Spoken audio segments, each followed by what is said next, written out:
There we go. You can hear me now.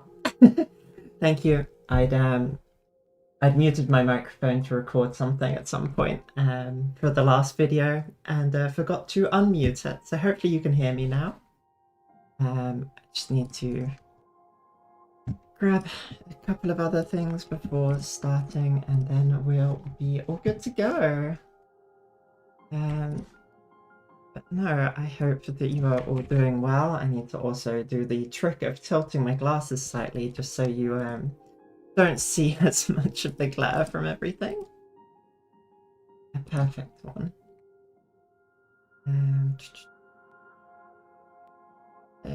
Yeah, hope that we're all doing well. In terms of spoilers, let's say there's not. It's kind of an interpreted story. There's not so much that can be spoiled in a sense. You just might be a little confused as to why there's a big bird chasing me at some point. But for the person who said still clueless by the end of trying to work out what it's about, that's what we're here for. We're here to try and help understand it together. Because, you know, media literacy can be difficult for especially like certain pieces of art, so no shame in having difficulties with it. All right, I think I'm just about there, and yes, needed to change the color of the text because it doesn't really work very well on this one, and then just go like that, I believe works. Perfect. We're all good to go. Setting up. Oh no, I don't want to exit. And I hope that the game audio looks like it's going to be fine. So I'll keep an eye on it for the time being. We'll get into this. I'm not actually sure how much of the game is left. I think I got roughly halfway. I need to turn up my own audio. But yeah, it's here we are. We're quite far into the game. I think we've done most of the parts. Try and remember what the controls are. It's amazing how quickly you forget. I know I can block. There we go.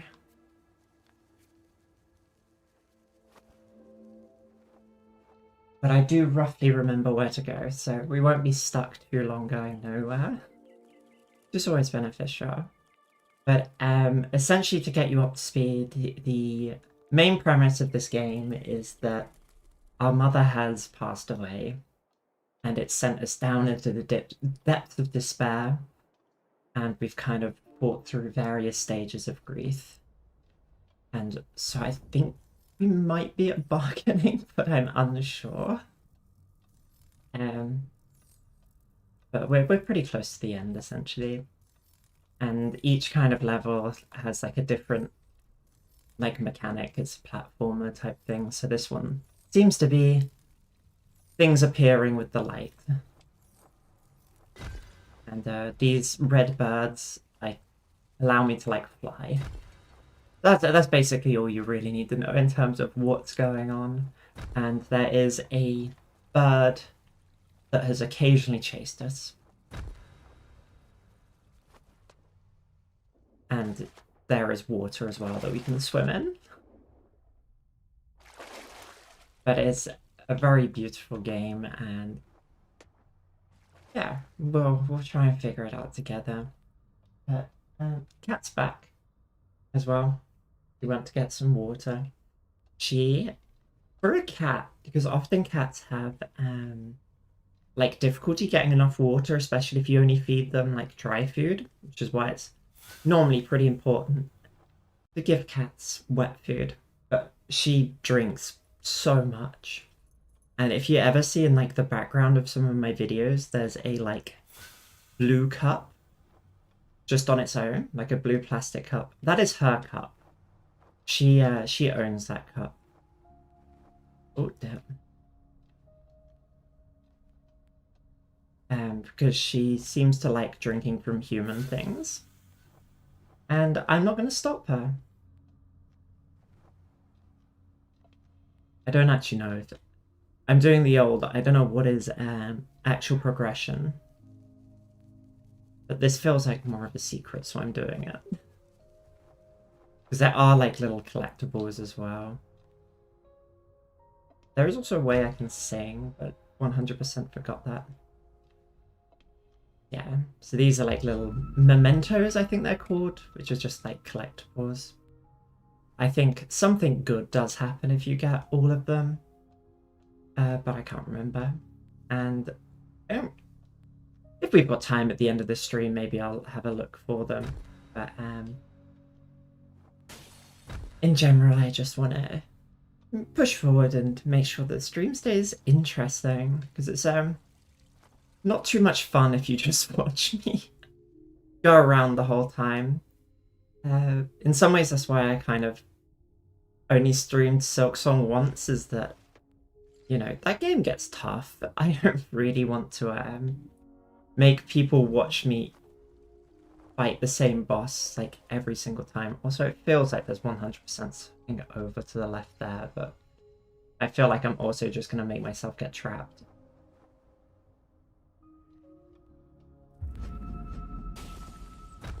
I notice stuff like that, then that's fine. You can go and get that.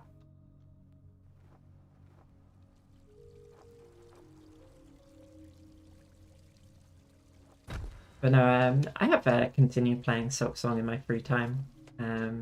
Completed Act 2, well, completed Act 2, haven't unlocked the secret Act 3 yet. That's not really a secret.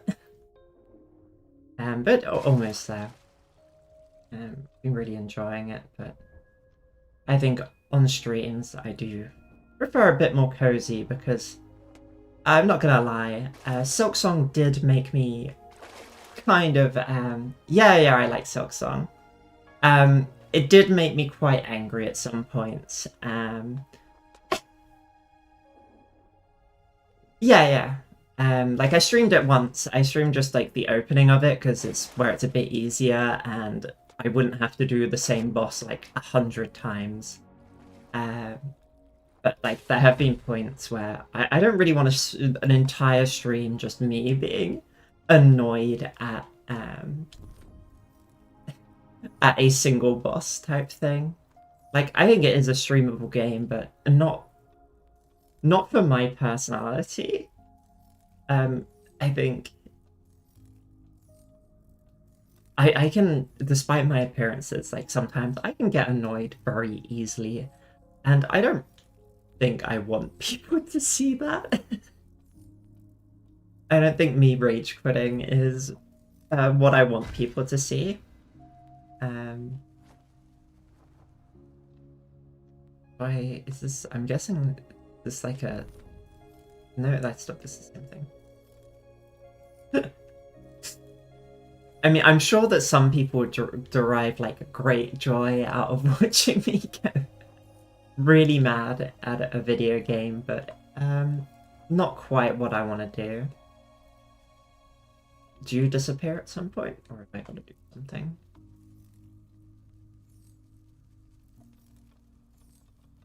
I feel like there is a way. Oh, I can't sing currently. There we go. I had to scare it away with smashing down on it. But yeah, this is one of my favorite just images in games. It's just block. Although I have to admit, with the design, it's a little difficult to tell some of the things you can walk past at the moment, but it's a really pretty part of this game. All of this game is insanely pretty, but this part is a really nice color palette, and I think just like the transparency as well is really unique.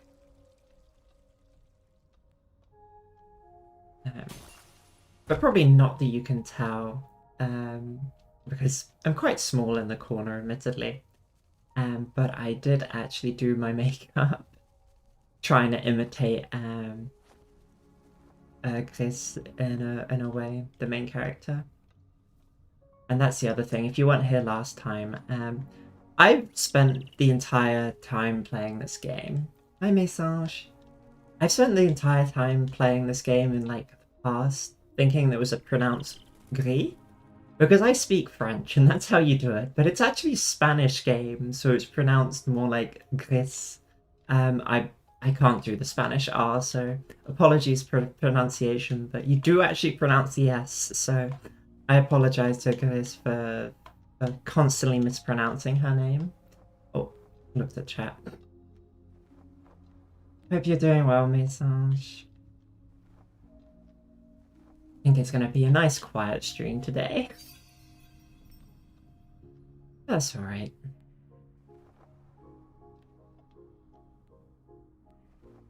Okay.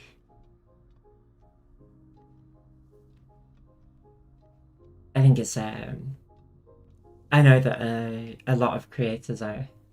Yeah, this game is beautiful. I think art style wise is one of the most beautiful games. It's like I think a lot of indie studios kind of attempt this type of thing, but it takes a lot of money and time. I hope that was the right thing to do. It was not, was it? Good. It might be good. I'm not sure. Like I haven't been here before, despite it feeling that. Oh yay! That's so good. I hope it all goes well. I'm sure it will. There's I don't know which country you're in, but very often, usually it depends a bit on the endo themselves. There's no real real accepted way of starting HRT commonly, but normally you may either just get your prescription right off the bat, or oh okay, I see. Or you might need to do a blood test beforehand, but the way my endo did it was he gave me a prescription for a blood test to I see. To just go and do before I took the first dose. He still gave me the prescription for the HRT.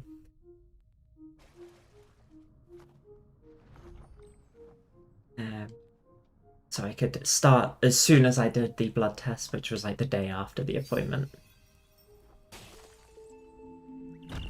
But I hope that all goes really well for you. That's really exciting.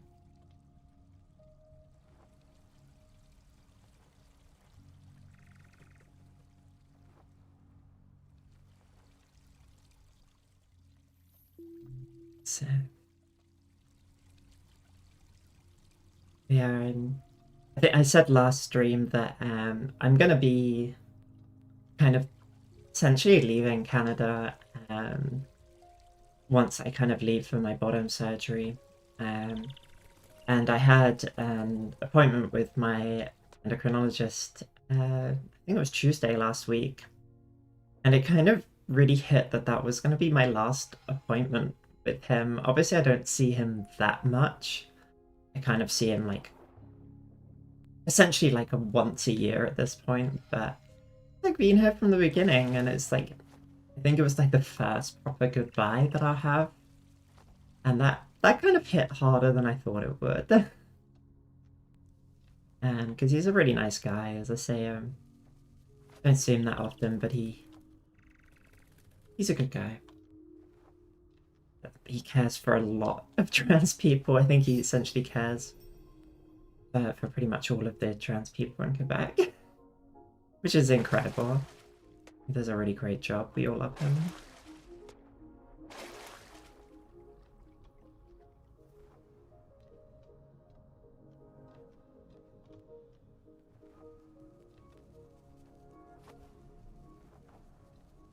I am kind of just guessing of where to go at this point, but it seems to be working out.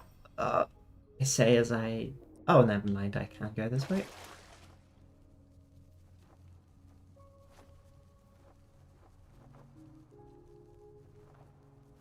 This is the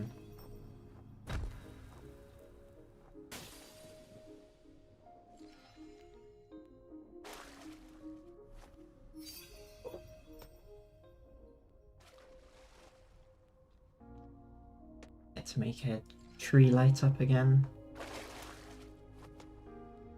Not. Which is the trees that light up. They are already slightly lit up themselves, aren't they? Oh, I see. No, that's the wrong button. Just pretend that I do everything on my first try. It'll be really validating for me.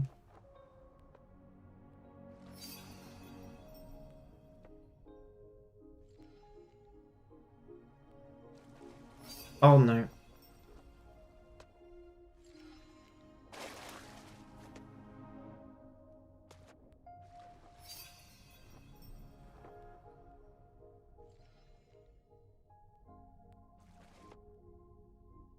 Oh, hi, wetness.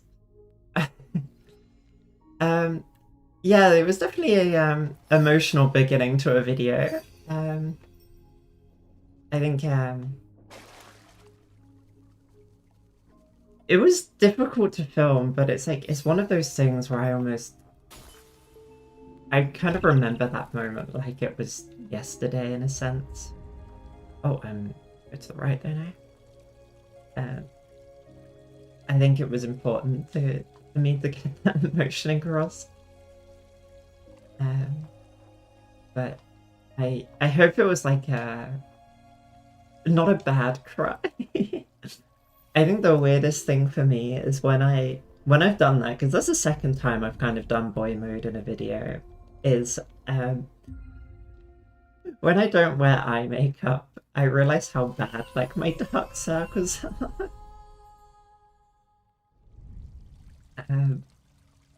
I still remember after I started wearing my makeup, my dad kind of said to me like, "You look more alive now," and I'm just like, "That's just makeup. That's just makeup. I just don't have dark circles around my eyes now, thanks to makeup." Thanks, Dad. Oh, we can sing again. Yeah. I hope that it gives you some good things to think about. To say, I tried to stress in the video, there are no right or wrong ways to come out. You just need to do what's best for you. I have absolutely no idea what I'm meant to be doing. But I can sing now and make plants appear.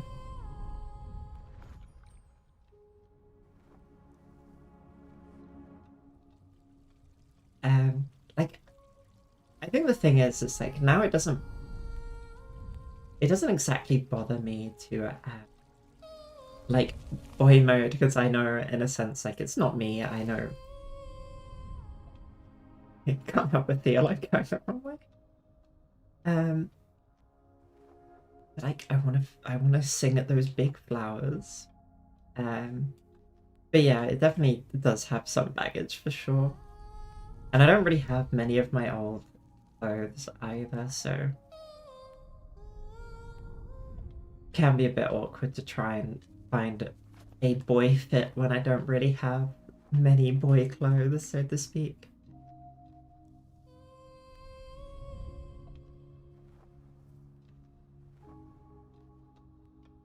What happens if I... Okay.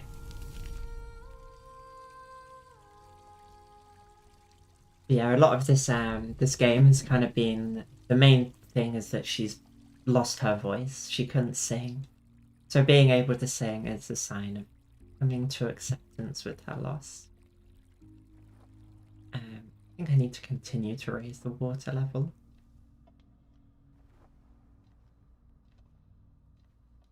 So we're reaching acceptance, as I said in the title. Oh, no. Down we go.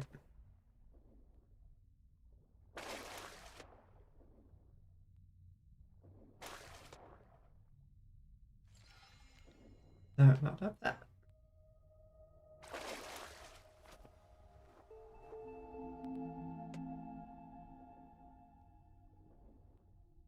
So much to do, so much to see.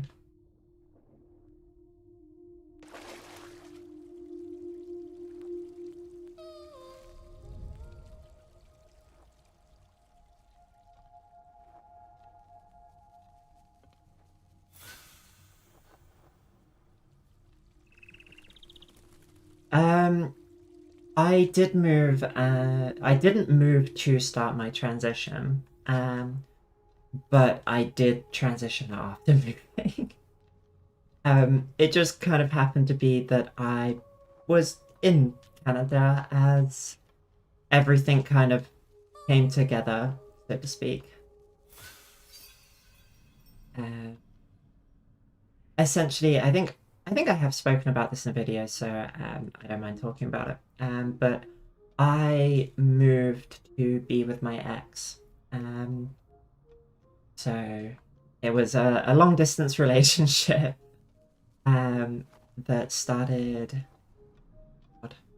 back in like 2016, 17, and I moved in 2020. A great time to move in the middle of the pandemic. But it was kind of through finishing uni, kind of being in a new place and having a lot of time during the pandemic that I started really questioning things around gender. And being in a relationship was being perceived as kind of not who you are was also very difficult. And so it took a bit, I think, especially since probably not too personal, but my ex was very much attracted to masculinity. And as you can tell, I'm not that masculine. So things would to get difficult there as I couldn't really keep up the act. And then it just became the point where I to go, enough was enough. But yeah, so it just kind of happened that I started here rather than in the UK. It wasn't planned.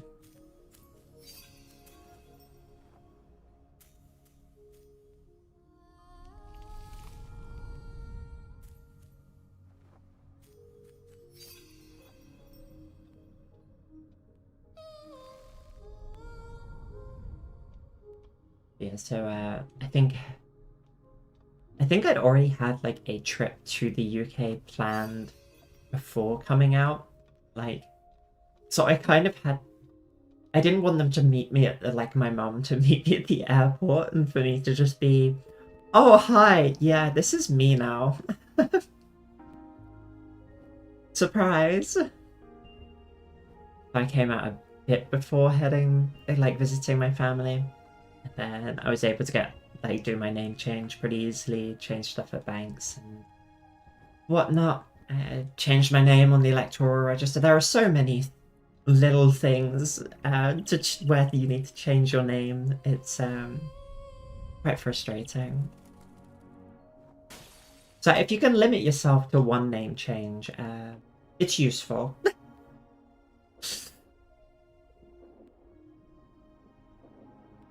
I think you can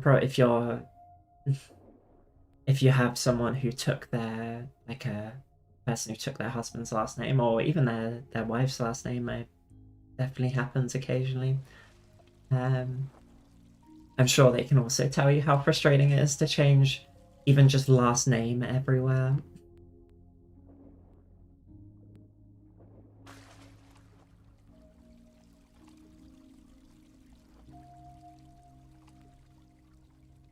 Went over a bit of a rant. I hope that answered the question. Hey, so much to do. Yes.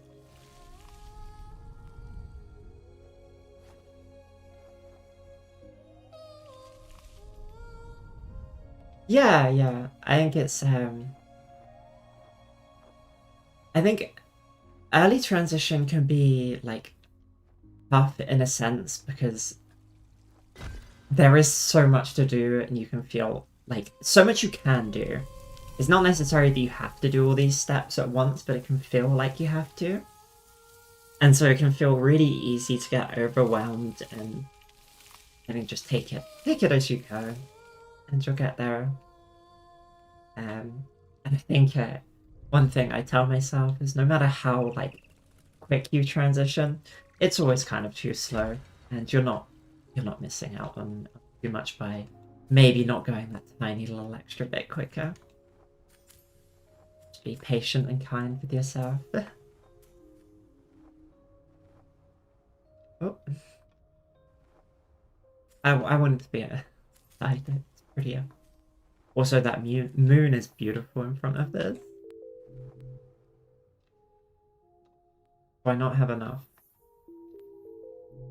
Oh, I'm missing two. I mean, makes sense. I was on the right. I haven't gone to the right yet. I haven't re-explored this great area over here. Who knows if this is what to be doing.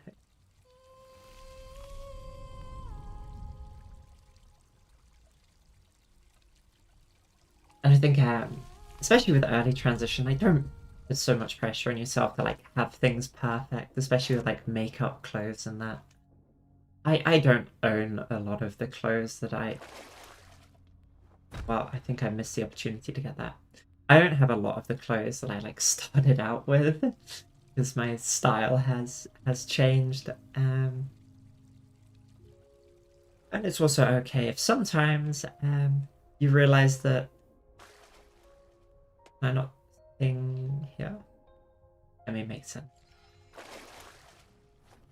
Um,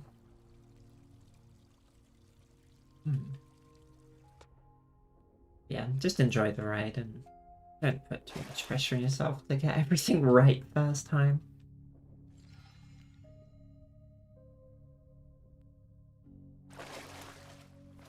Can I like sing mid-air? No.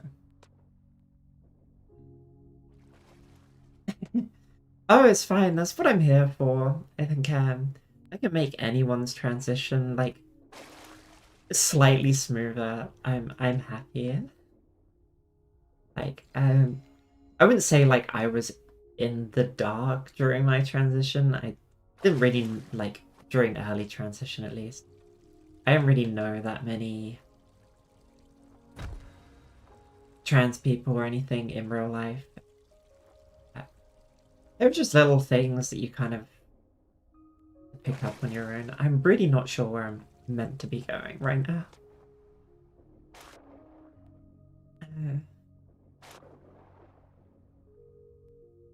Like, it definitely feels like I should be going up. Can I go up this water here? It doesn't seem like I can. Hmm.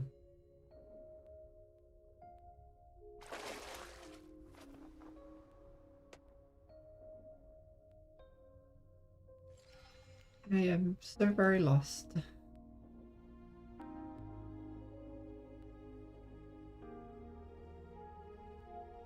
Because, like, I can't take these when I'm out the water is the thing. So, like, but then why can I go up here? Riddle me this. Is there, like, can I just go up somewhere along here?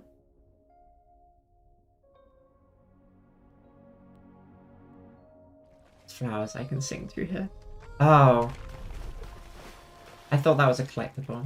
Hi, Janice. Hope you're doing well. Well, that explains a lot.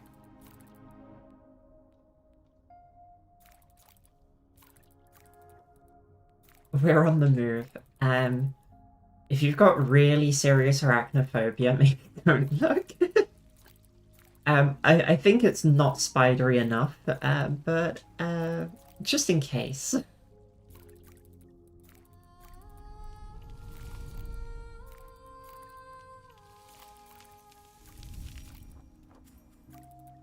Easy, I figured out what to do so quickly, everyone.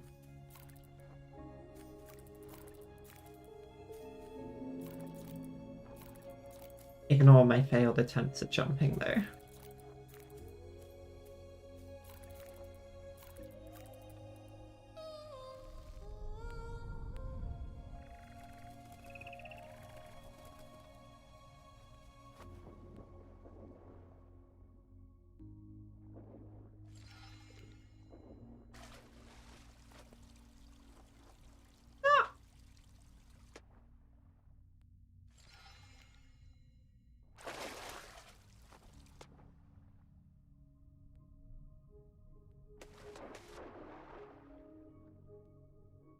this? Oh, do I have to like...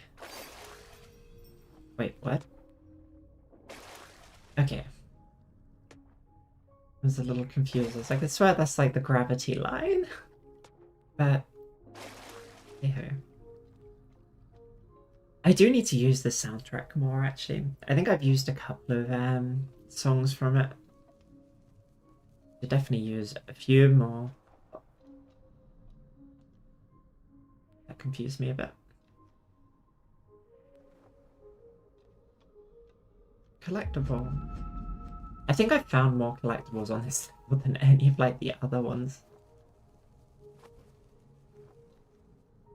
Just gotten better at video games, I guess. Maybe all that playing Silk Song has just made me better at this kind of game.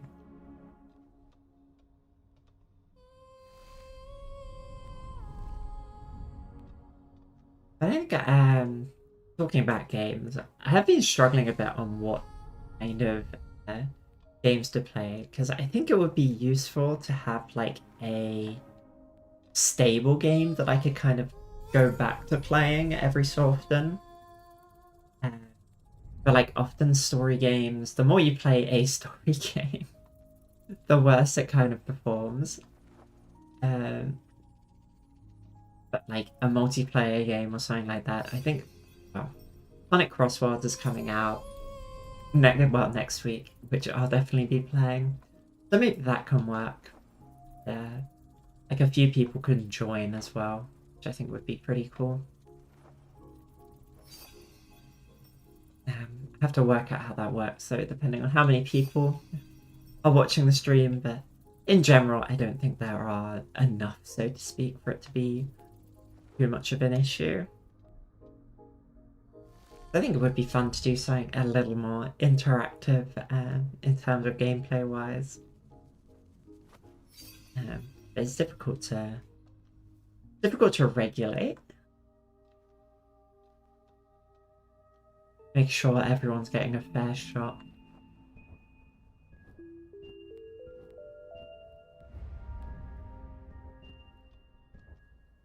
Talking about Sonic Crossworld, like they've been going crazy with their ads. They like recreated, I think it was a Dreamcast ad that took aim at the I think it was the SNES.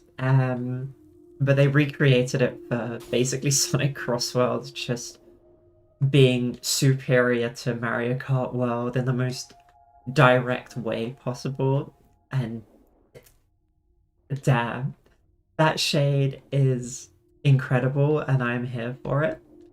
And they also released like the theme song for the main theme song for the game with like a lyrics video. And the lyrics are so wonderfully cheesy in like only a way that Sonic could be and get away with it, and it's just so good. I'm really looking forward to the game. I really enjoyed the beta,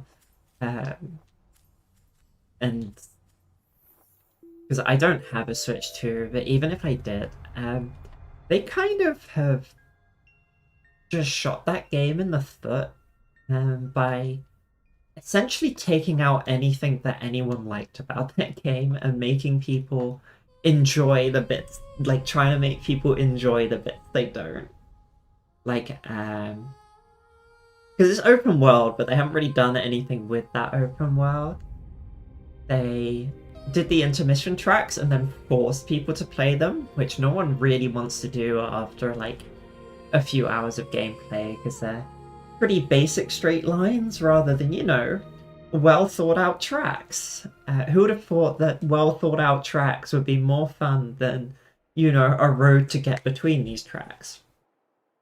But any case, oh, looks like we're crumbling a little bit because we're back in the real world, so to speak.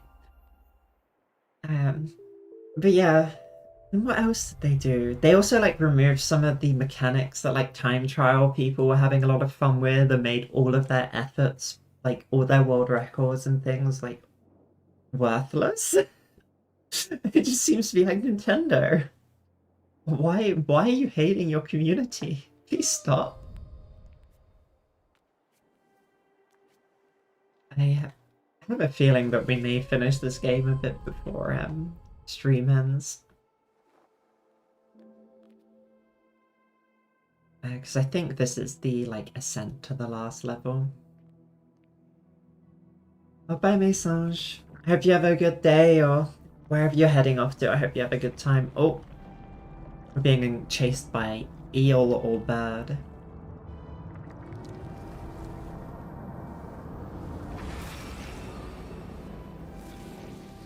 Or, I guess ourselves, actually.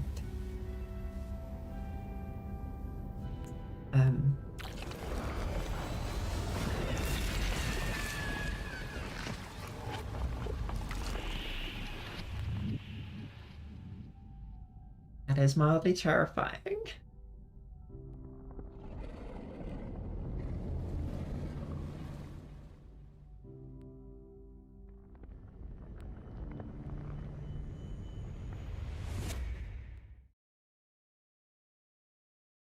We were so close.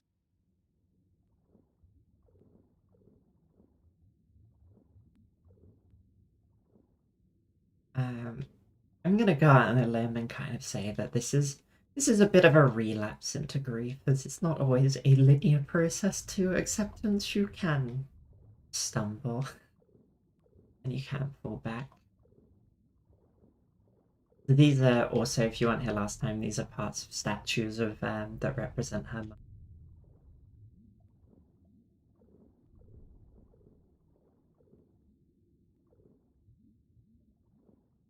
It's a different. Sometimes we can be our own worst enemies. Still need to be kind.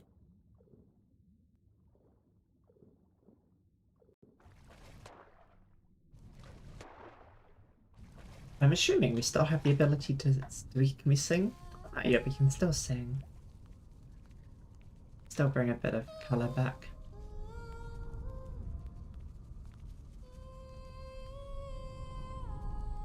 I think there are actually a few achievements that are actually called like the stages of grief, and that's one to sing at the. I'm not sure what the proper name for that is, but like the statue, the tombstone. The rest are a little more out of the way, and I didn't know how to do them.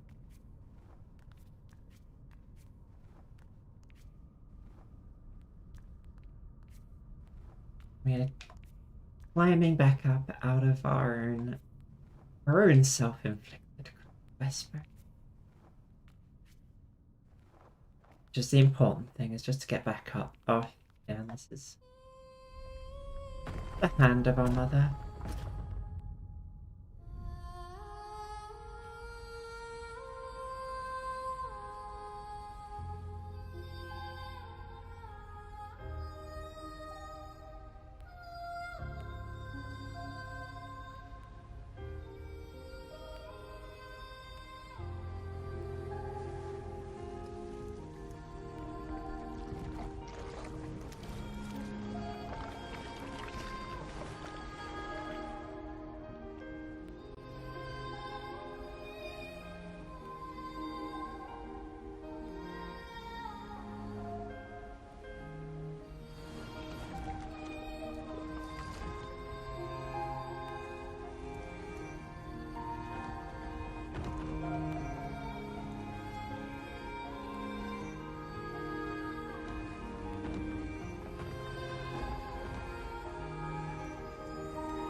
I hope it's not too loud. It's a little loud for me.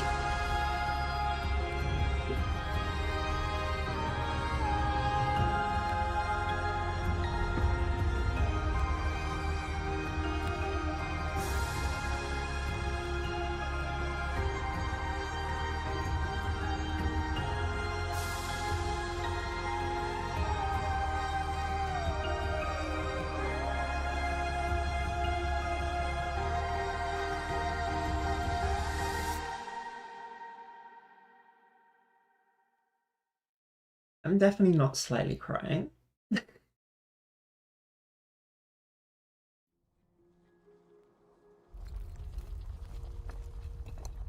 Apologies for staying quiet during all that. Pretty, rather intense. Once again, the soundtrack coming in very clutch. Assuming the memory of our mother, kind of comforting us. And bringing colour back to our world. You see colour's very symbolic in this game. But it feels like the colour's being drained out of life when you're not doing too well. You're refinding and rediscovering all of the beauty that there still is in the world.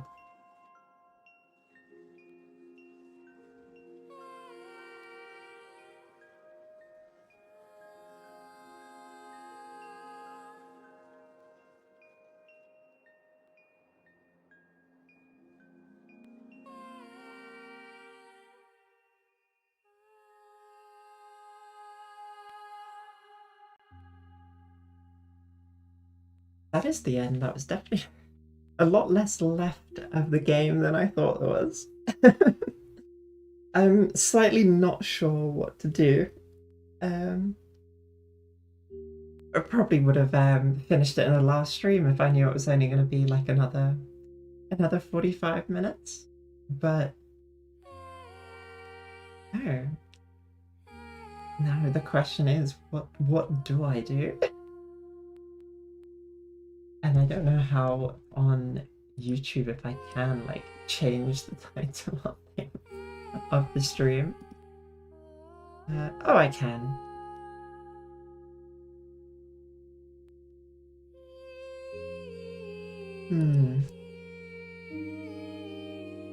That's a very good question.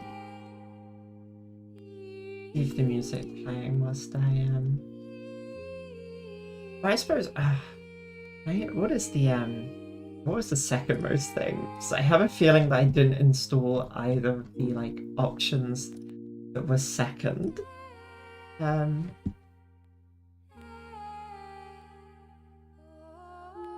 we go. I'm not sure what I actually have.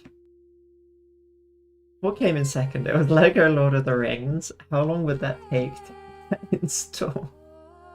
I don't think installing a game while streaming is advised, but where are you? I have Lego Hobbit installed.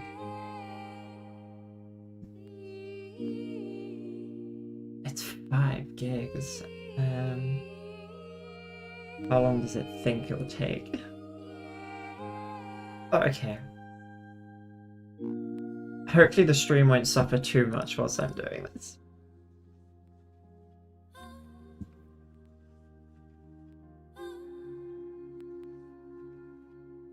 Yeah. Definitely it's finished a lot sooner than expected. So, let's see if I can sort that out. Apparently, the download is going to take about 3 minutes, so we shall see what happens once the credits finish. But I think it's with such an artistic game. I think there's a lot of interpretations and sense you can take it. There's no real direct meaning other than coming to terms with the grief of losing a loved one, and obviously the climbing up and bringing back a colour are very symbolic of that. Tell you what I can do in the meantime, though, is I can.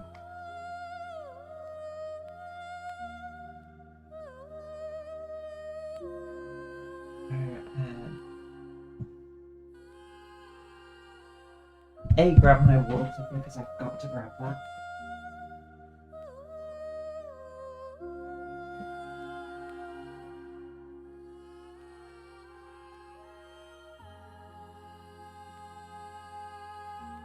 As well as I can present what's feeble.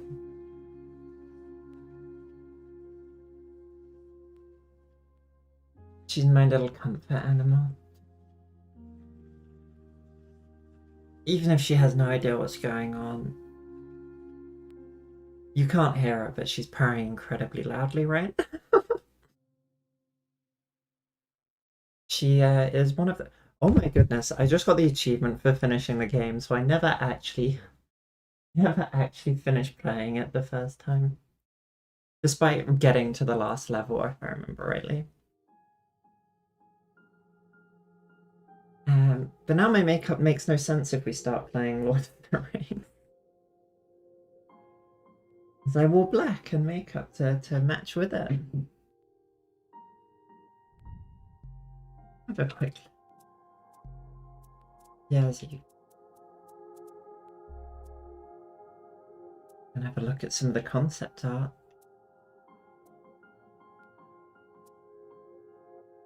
A very different design they initially had for Gris.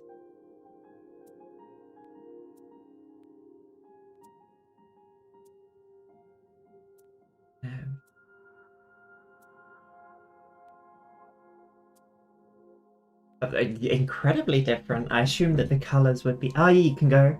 In fact, you can see on the left, it's in Spanish, so I'm going to have to guess. But yeah, you can see, I'm guessing denial. And then, or maybe anger, then denial, then bargaining, depression, and acceptance. So they've got the colors of each of the stages of grief on the left there. Various designs of the character. Anyway. Oh, and also the little forest friend. They're the best character. Okay. And there's a... Oh, that's actually really cool. I haven't seen a lot of this, but actually a show of the entire map, essentially. Yeah. All right. Well, let's get things set up. We'll play like a Lord of the Rings for a bit, as this took way less time than I expected. You have to adjust my camera a tiny bit. Oh, I say adjust my camera and then I break it. It does that. Fingers crossed we should be back in a second. What a great freeze frame, actually. I might have to... Okay, you're just not gonna... Don't want to do it now. Thank you, camera. I love you so much.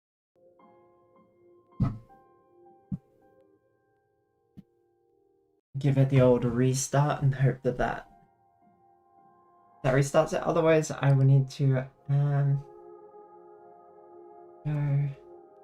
deactivate, activate. There we go. We're back. We're back in business. Yeah, let's get everything else ready.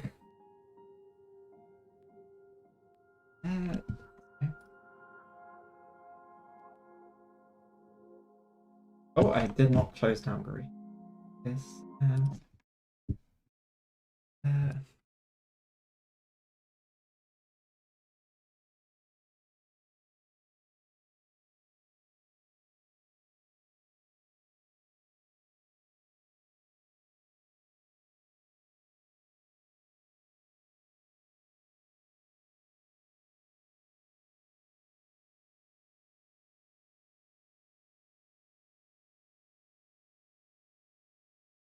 Wait, and now we can change this.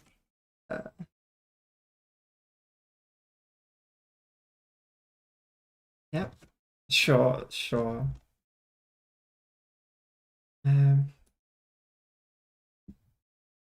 This is sure. It seems right.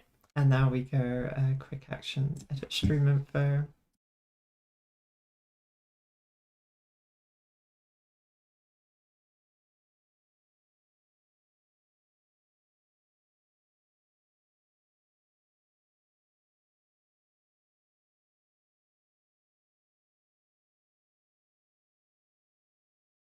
Never had to do this before. Quick changes.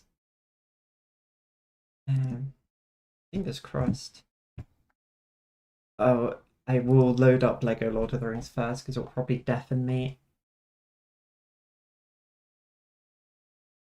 Oh, but there are things. At least it recognizes my controller. That's the good thing.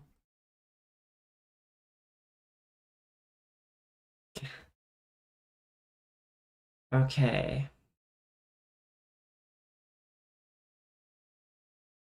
It's going to be very strange for this to suddenly be a thing for you lot, as there is strange whisperings going on.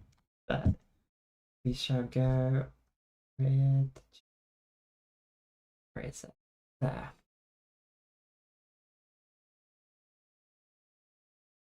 And fingers crossed that will show the game. Oh, it's the wrong which that once was resolution. Is lost.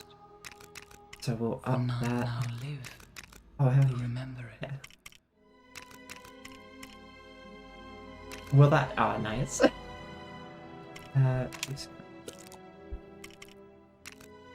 It's Lego time.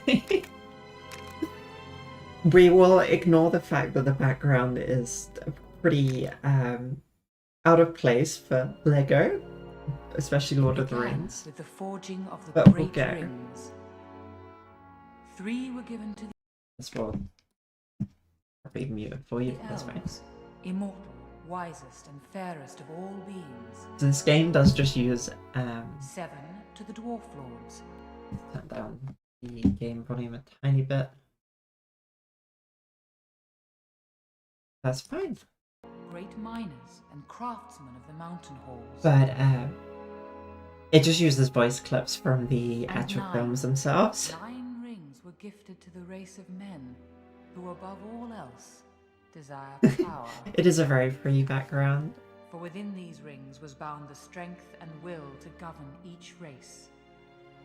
But they were all of them deceived. And so Lord of the Rings is like Another ring was made. my mum's favorite In the land of Mordor, book series. fire She used to read Mount them like Doom, essentially Dark Lord yearly, I Sauron swear. forged in secret a master ring to control all others.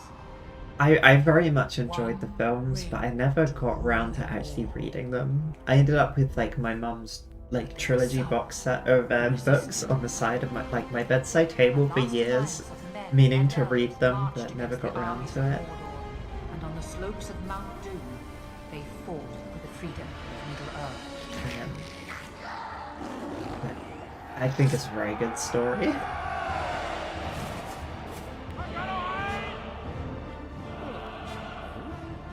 And I'm looking forward to however long we get to play this.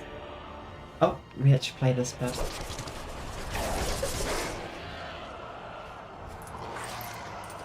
Let's go. I can't remember if I actually ever played this. I know I played the Hobbit one. I'm pretty sure I played this one. But me and my ex used to play a lot of Lego games. Which I think is for understandable reasons. They're a lot of fun.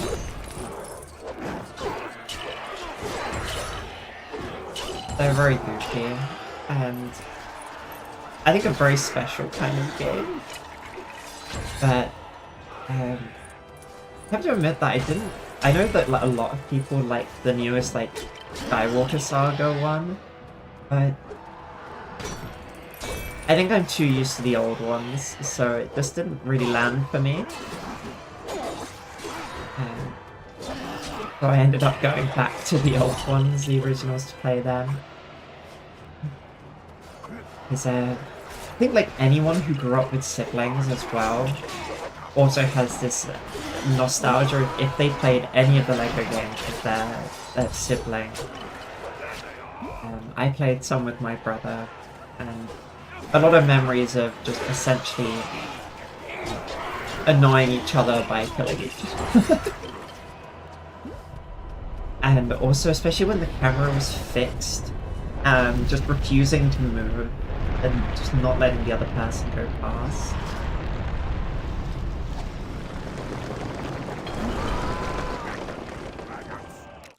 Just gonna quickly...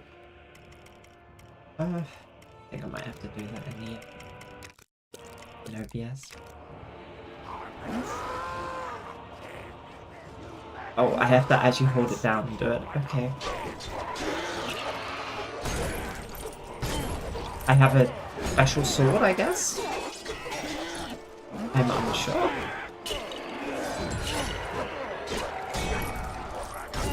But I think like the Skyward Circle was pretty cool with like the combat and things, but it was really annoying that you couldn't just attack the person you're playing with. As annoying as it is, I think like attacking the person, like your friend or sibling, is such a big part of these games. Victory was near.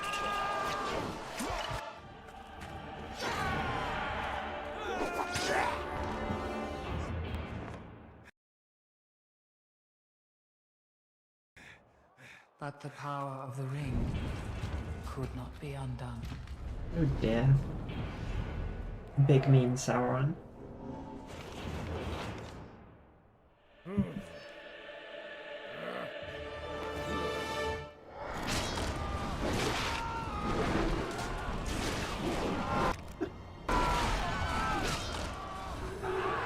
Oh dear. I don't know how he's so... I don't think this is how big he was. I don't think he was quite this big. I know he was big.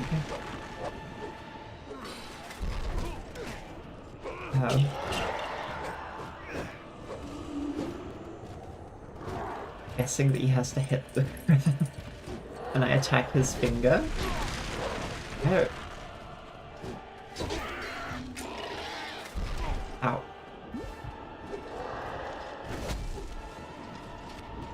Oh, okay. I have to... Oh, yeah, of course. I've forgotten what this guy's name is, but... Human King.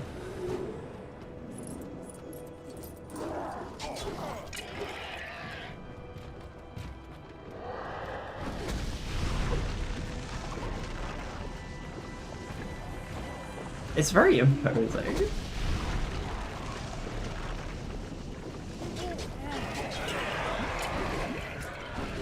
Ow. Oh my god. I forgot about rolling.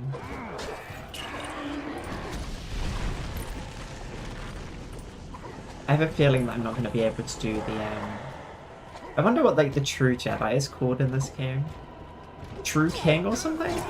True Lord of the Ring. True Lord of the Studs.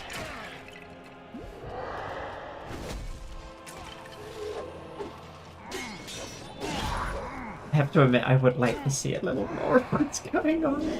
I think that's my bad of going back.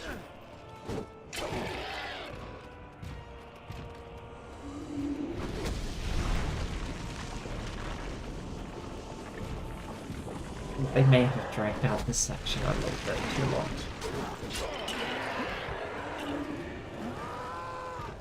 But that's it. That was the one of the reveals. Was like the Lego Arkham game, essentially, from what it looked like. Which like Batman Arkham Asylum type thing. I've forgotten what it's called. But I'm genuinely really excited for that game. I hope that it still like has some of the Lego like puzzles and charm, but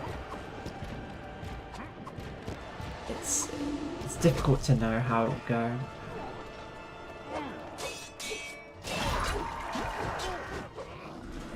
We can hope.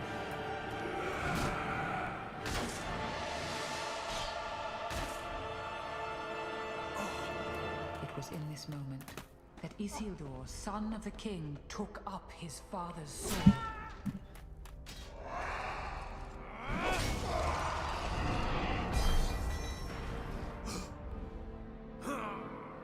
Oh no. I'm sure that there is an in-universe explanation of why Sauron is so linked to the ring. I assume he put part of himself in it, but who had this one chance it's quite interesting he does just kind of explode. Isildur, hurry! Follow me.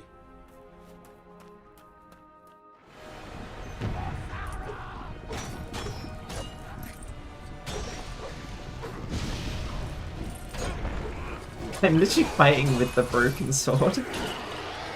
I know it's a special sword, but I'm pretty sure there are plenty of ones that you could get from other people that would work a bit better.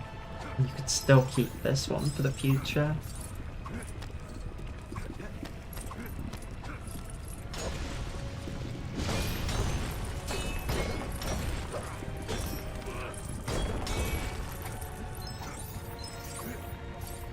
And obviously in LEGO fashion, you've got to destroy absolutely everything you come across.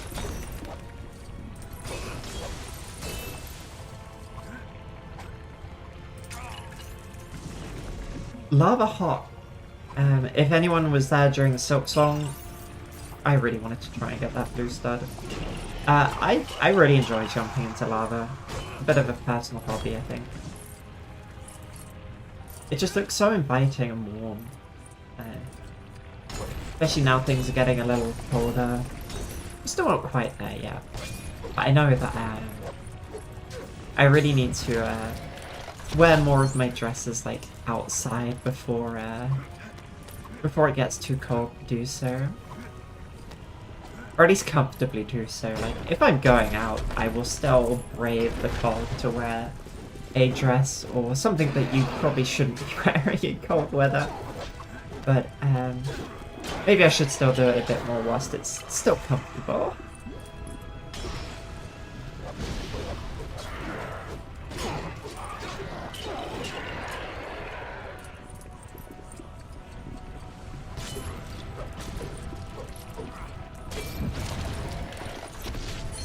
Okay, the elves have a big jump.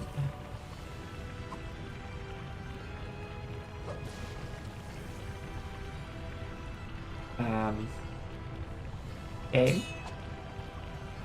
I am pushing it. Okay. So, just a little bit of jank. This game is like from, I don't even know, probably like, I think 2011 maybe?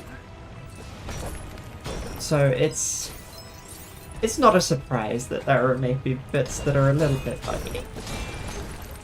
We can give them benefit of the doubt and say it's more like compatibility issues than because goodness knows what Microsoft has done with Windows since whatever this one came out on. I'm gonna guess probably Vista, but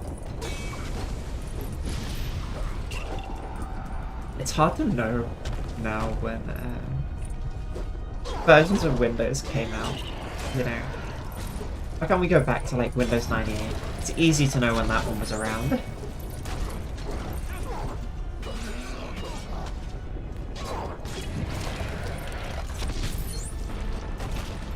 There's just one more thing to break. I don't know where it is.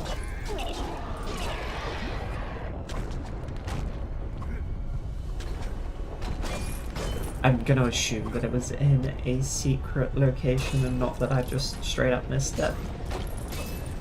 In a free play location, I should say, not a secret one. But come on. Might be able to get. I am so close. We're gonna find something. Let's go. A true adventurer. I feel like it's kind of lame for what they could have gone for. But we'll accept it. Oh, that was a bit. I was afraid that once we got here, it would just go into a cutscene.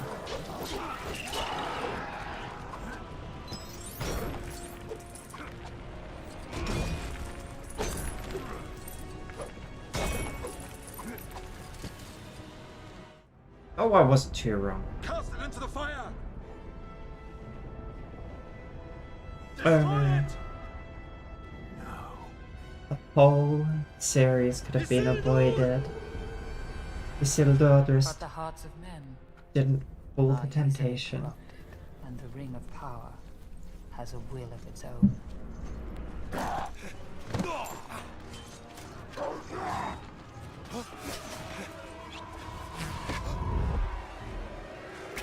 Oh yeah, they also kind of just put the ring on Betrayed top of the Isildur hand. It's pretty his good. death. And some things that should not have been forgotten were lost. For 2,500 years, the ring passed out of all knowledge. Until If I recall rightly, there is like a bit of an open world to this Lego game. It was when they started doing like the little hub world type things. the ring came to the creature Gollum, Some work better who than took it others. deep into the tunnels of the Misty Mountains. For 500 years it poisoned his mind.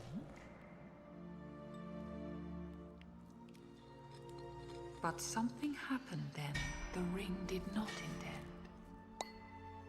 It was picked up by the most unlikely creature imaginable. What's this?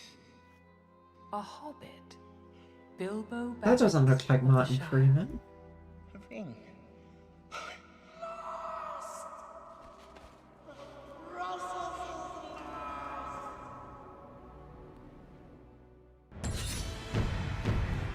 Yeah, I think I must have played this because like me and my ex had like the family account share on for games, and we kind of alternate who bought the games, so who would get like keep them in the end.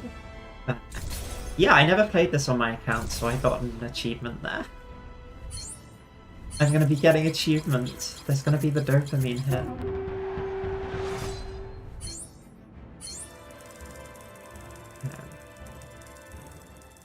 But I assume we're gonna go straight into a cutscene of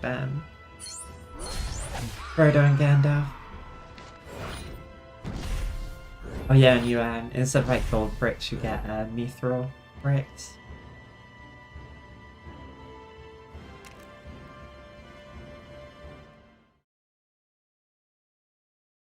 I think it's definitely one of the better done Lego games. Mean to go through with your plan. Although I think it could have benefited with having its own like jokey audio. I think that would have been fun. Old Gandalf.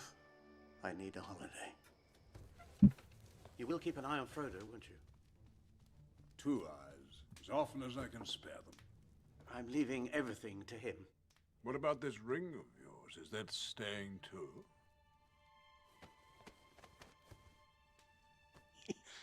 You're right, Gandalf. The ring must go to Frodo. Bilbo. Bilbo. The ring is still in your pocket. Yes.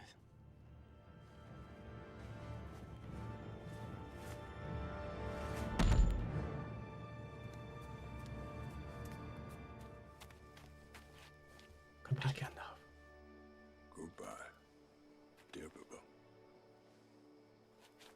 The road goes Because I can't remember when Gandalf is first aware of the like Bilbo having a ring, but he thought it was initially just a magic ring. Bilbo! So wasn't as concerned with it. Gandalf? But He's gone, hasn't he? He's gone to stay with the elves. One ring to rule them all. that's fine. One ring to find them.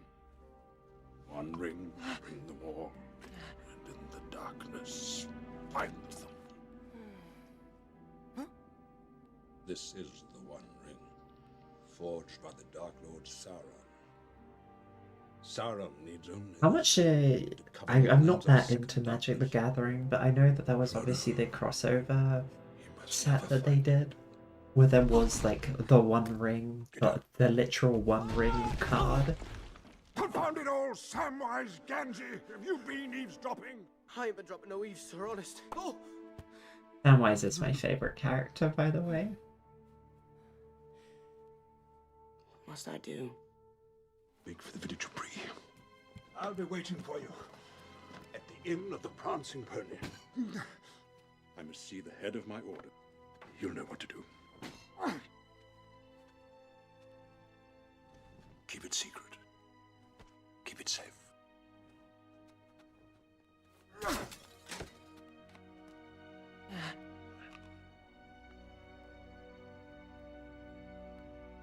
We slowly get the band together.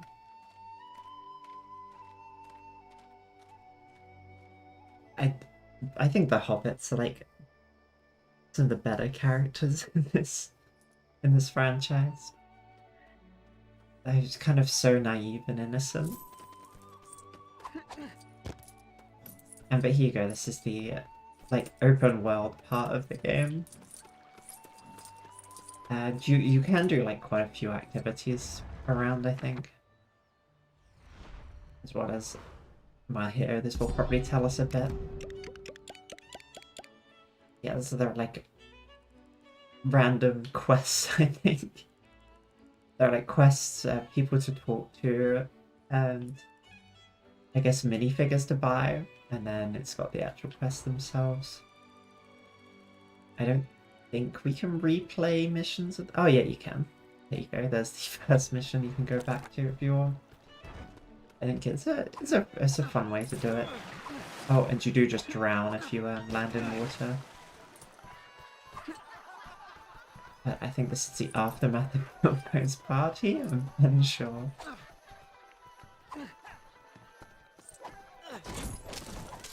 And obviously you can still destroy stuff whilst you're around here.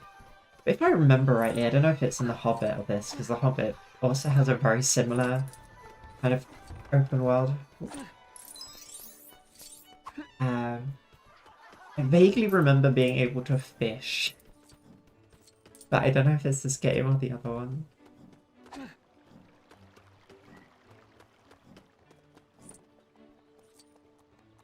I hope we get to ride a pig. I wanted to see if I could knock him off and steal his pig. I wonder who we're gonna bump into over here.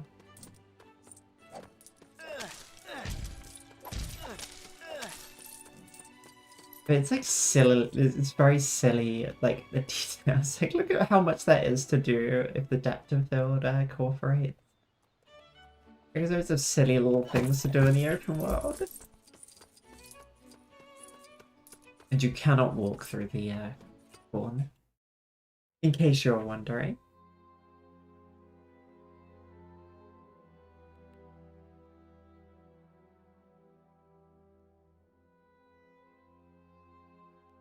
Okay, I'll skip that next time. It's just a loading screen.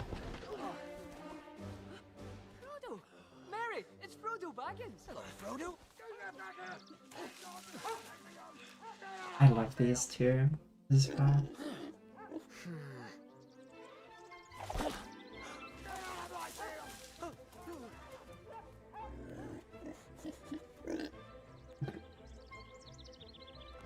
Like, I feel they could have had a lot more freedom with, like, the Lego comedy if they used their own voice actors, but I understand why you would want to use the actual clips. Like, it's so hard to, like, replace these actors. Get off the road! Quick! I'm gonna speed run the story.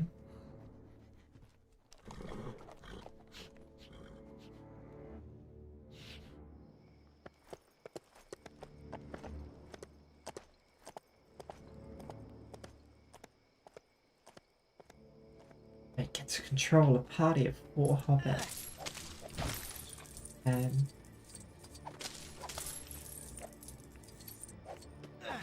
I didn't, because they did like the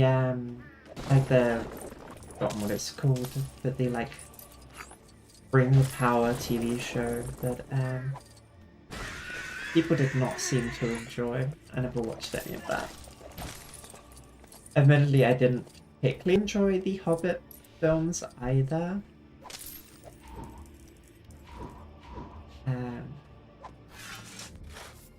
But I think the Hobbits were a strange choice of very much a money grab of, you know, This book is shorter than any of the single like Lord of the Rings books on its own, yet we're gonna drag this out to 3 movies when there's not that much that happens in the Hobbit book.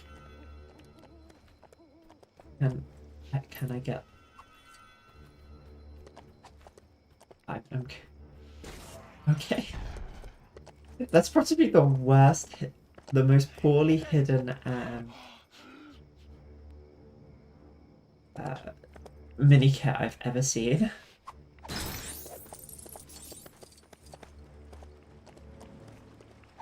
We're small, so we get to go through small spaces, because that's how it's always worked in LEGO games.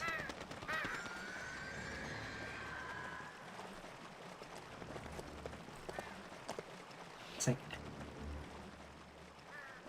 I understand how the recent like Skywalker saga came to be in terms of like LEGO kind of wants to do more and more. They want to keep up with things, but I enjoy the simplicity of the old ones. They can get down by themselves. Just come on, Sam, get down on your own. Welcome back, Alice. We finished the game, so we're LEGO Lord of the Ringing now, and unfortunately Sam has decided that he wants to stay up in the tree, so I've got to bring him down myself. I was hoping it would do the old just randomly like teleport / long jump that they used to do. But you missed us somewhat destroying Sauron and being too tempted by the ring and subsequently losing it. And so now we're just being abducted, ambushed by some ring wraiths and escaping to Gris. Whilst Gandalf the Grey rides to Isengard, seeking my counsel. It's a really good game. It's if you're not completionist, Gris is a... the video will be out, the VOD just goes on my channel afterwards, I leave it up. I wasn't that far away from finishing at all, but it's like it's about a 3.5, 4 hour game if you did want to pick it up. I don't know how often it goes on sale or how expensive it is currently, but I think it's worth it if you want it. It's a nice little platformer. You miss me kind of crying at the end. Oh, you've had it in your library. Well, that means you don't have to do the monetary investment. Well, you've already done the monetary investment. You can just play it. I think it's one of those ones where in the post attention span destroyed by TikTok short form content is pretty difficult. But wizard fight time.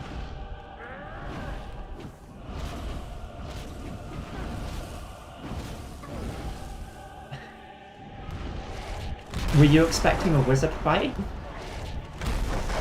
I mean, probably should, considering it's in the film, but...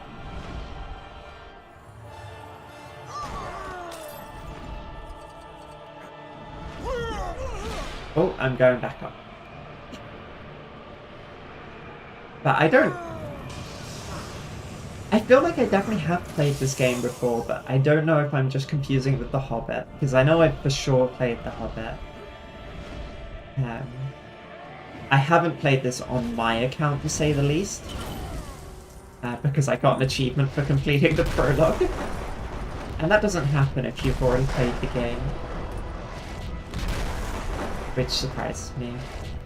But me and my ex used to play a lot of LEGO games, so that's why I have it. Oh yeah! It's kind of asymmetrical. I think if you have 2 players playing, one person does this Gandalf fight, because if you look in the top right, there's just kind of, I think that's Sam, just kind of sat there. So if you're playing 2-player, one of you gets to do this, whilst the other just kind of gets to do what I assume we'll be doing in the next bit.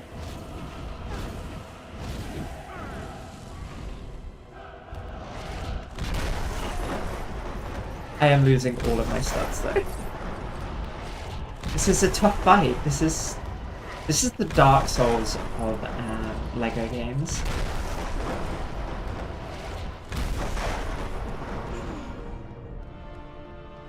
I kind of actually feel like a Souls-like Lego game isn't out of the question though. Now they've like done the, what is it, like the Horizon Zero Dawn one, and there's the upcoming like Arkham one. I willingly, but you. I wouldn't put it out of the question for them to try a Souls-like game. They seem to be straying a bit further away from this kind of Lego game.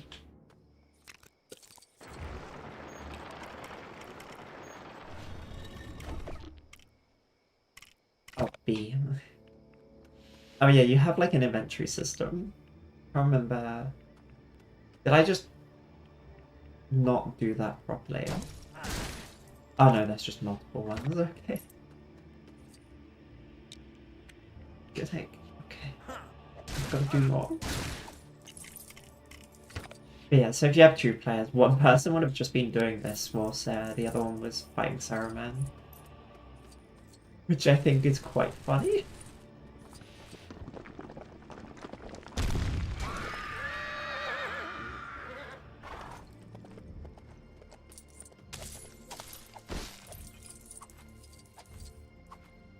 Combat roll.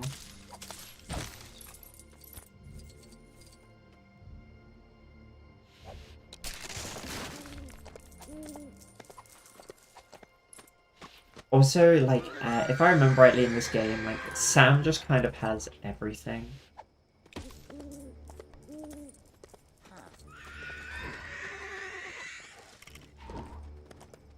Which, I mean, kind of makes sense, because he is kind of the one who carries a lot of the stuff, except the ring.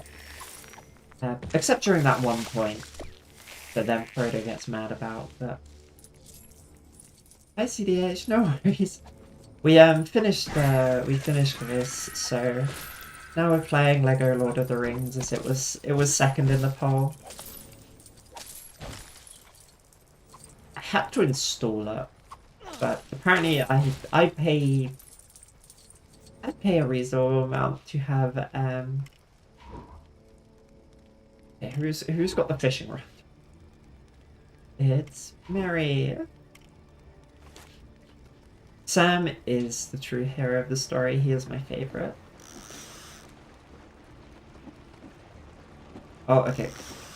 I have to wait for the fish to bite. I have no idea if I have to press that when it's closed. Okay, I can just press it when it's there. Yeah, Lego Star Wars, I think anyone who grew up with a sibling has a special place for Lego Star Wars, especially. I grew up in that time. I thoroughly enjoyed the Lego Star Wars, and then made it a habit to play like Lego games with my ex a lot. So I have quite a few, to say the least. Not all of them I've 100% dead. Oh, congrats! I remember you saying a bit in Lucy's stream yesterday. Well done. I hope it's going well so far.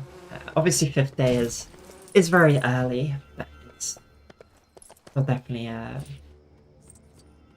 relief to be on it.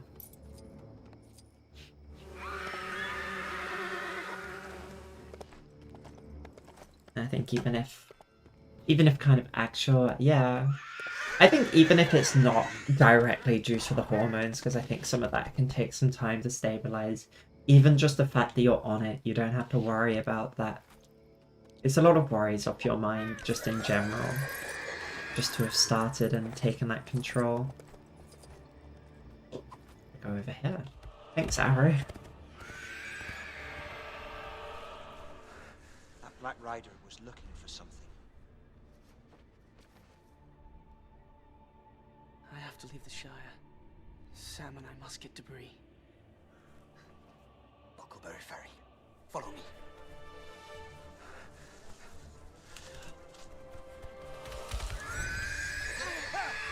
Good dad. Oh, a running section. There's gonna be a mini kit that I'm gonna miss at some point. Guaranteed.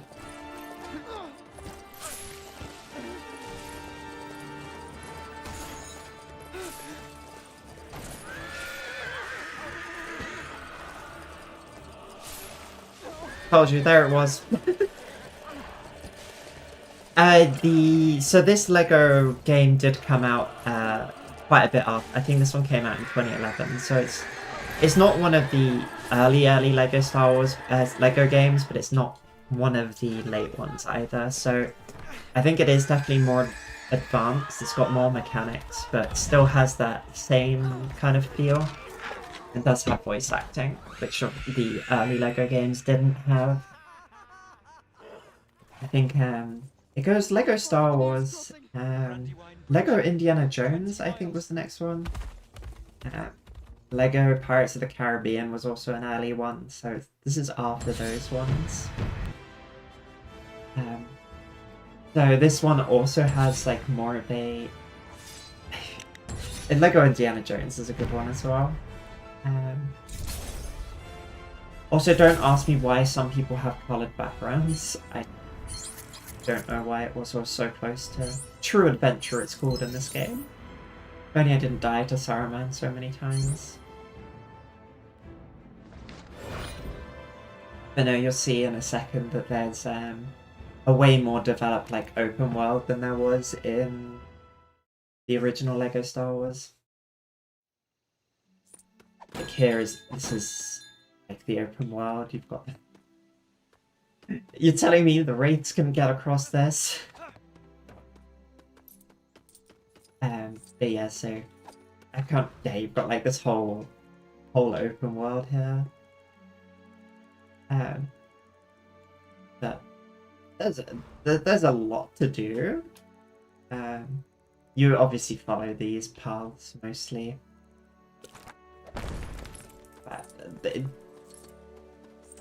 But it's like not like the Lego Star Wars saga and the most recent ones are. It's a bit less advanced than that, which I personally like. Like, you go very quickly between the levels rather than the Star Wars saga has you do a lot of stuff in the open world. This stuff doesn't force you to really do anything out here, except walk a tiny bit. Now you can see the next level is pretty much already here. And you can go outside, like, you can talk to people and they give you quests My and littlings want things. feeding, but I lost my soup pot somewhere in that road where that black rider was lurking about. Please find it for me. Yeah, you get quests and things. I think, like, for me, I know that a lot of people like the Star Wars saga, but obviously I have a lot of nostalgia for the older games. You look like a helpful sort. Fancy making me a mithril trowel to replace It your does give you a cast little one? For your quest trouble, check. I'll let you in on a secret to help you seek out other quests. I think we have to do this quest. I can't remember. But it's pretty simple, I think.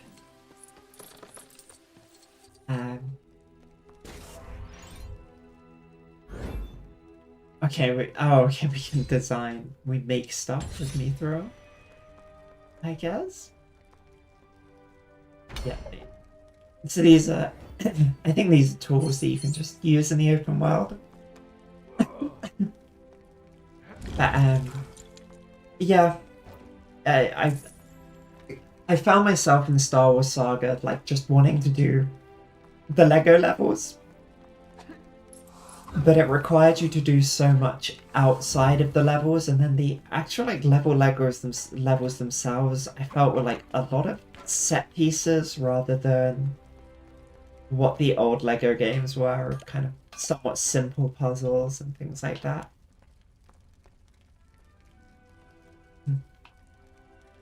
Like it, because in part I don't really care about this bit, but I have to do it, and I get that it's doing like some sort of tutorial, but feel like the Star Wars saga just made you do so much in the open world. Like a lot of there was dialogue, and then there was people attacking. You'd have to kill a few people. Whatnot. Where's Sam? Come back. Where are you?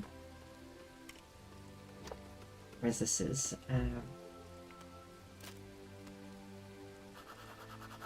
Okay. See you around, buddy.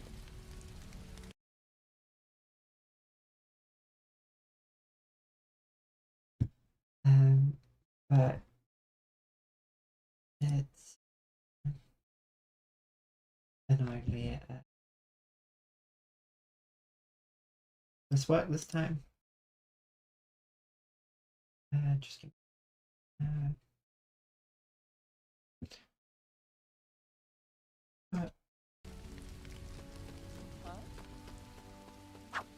here we go. But yeah, I think after this it just lets us go straight into the next level. And so it's I don't really care about a quest finder. Excuse me. Good evening, masters. What can I do for you? We're friends of Gandalf the Grey. Can you tell him we've arrived? But no, so I never actually finished the Star Wars saga, and What do we do now? I did some of it, but I felt like more out of obligation of like wanting to enjoy it than actually enjoying it.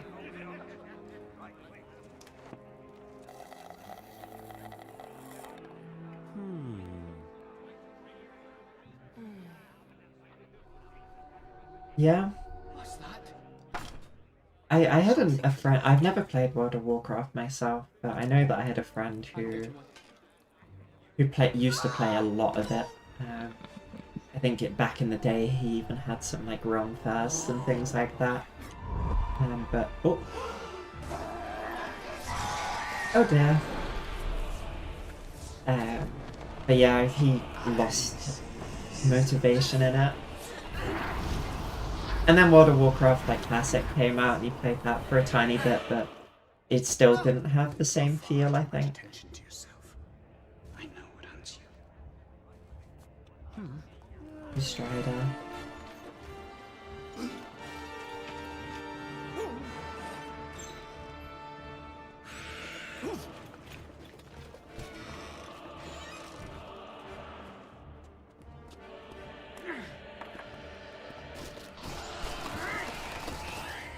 What are they?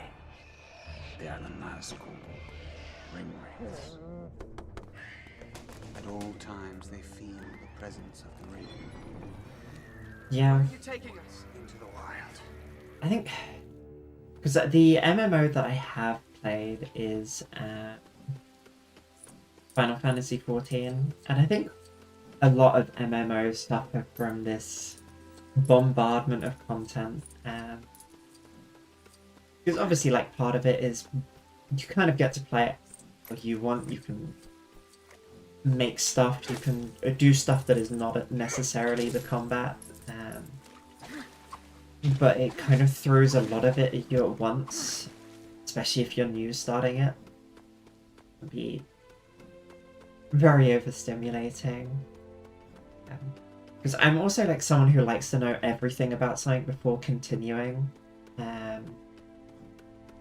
And it felt like there was no way to actually know everything. And it was only until I kind of got past that that I started enjoying Final Fantasy XIV.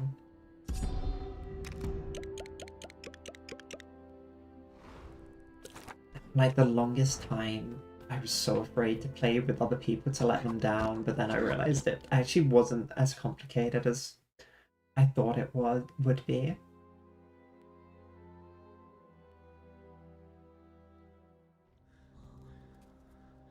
And people don't care that much if they're hopping in for like doing their dailies, helping you out. I'm going to have a look around. As long as you don't die constantly. Stay But yeah. It is a thing of... You can either go like the live service one of the MMO route of adding more content and leaving the old content there, but then there's like Fortnite, which obviously just kind of makes content that sometimes only lasts for like a week, which is kind of insane. So you do run out of, you don't run out of things to do, but you can't go back and do things if you missed it. Yeah. I feel like I've heard very mixed things about Destiny 2. Obviously, I think it's who is it? It's like I Hate Everything's reviews on like every Destiny expansion I think I've watched despite never playing the game. And yeah, I'm not a fan of the FOMO LotR. And it is, I think we do get taught.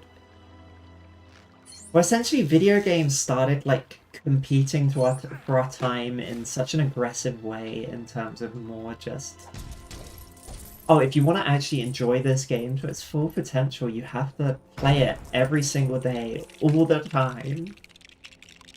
And so it makes it really difficult to play it. And that's the thing, when you put a lot of time into that game as well, saying that's enough, it can feel difficult, yeah. And for me at least, I think the FOMO stuff is very much like, I'll do it. If I miss out one thing, that's it. Like, I'm never playing the game again. Which I think is a pretty funny way of doing it, that essentially FOMO pushes me away after a while. Oh, Sam can combine things. Sorry, Sam.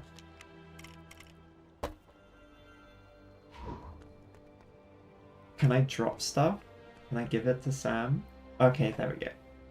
I just throw it on the floor a bit.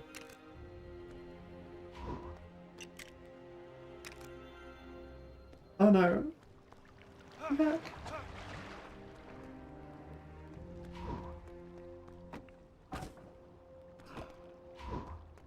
Yeah.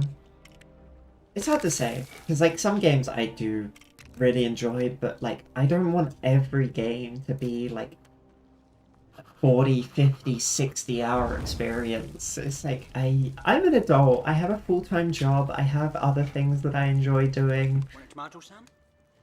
Oh dear. What are you doing? Like, in fact, that's why I wanted to start streaming again, was essentially like, well, I wanted to start streaming in general.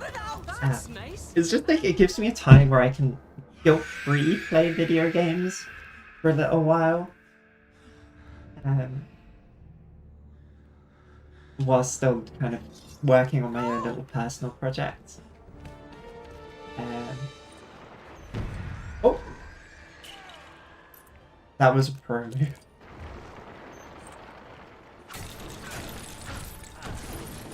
But yeah, no, definitely, I've found a bit of time, probably spending a bit too much time playing Silksong, but you know, we're allowed to have moments where we maybe use our time a little more unwisely.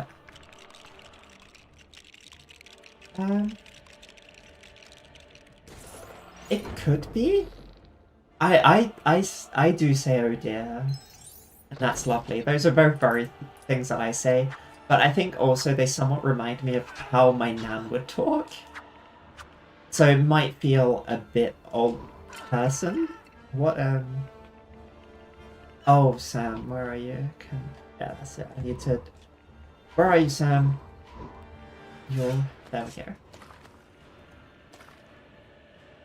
But if they're making fun of it, that's, yeah, not nice. There's nothing wrong with saying oh dear, or like sometimes I say blimey, and people do make a bit of fun out of it, but more in the oh yeah, you are British, aren't you?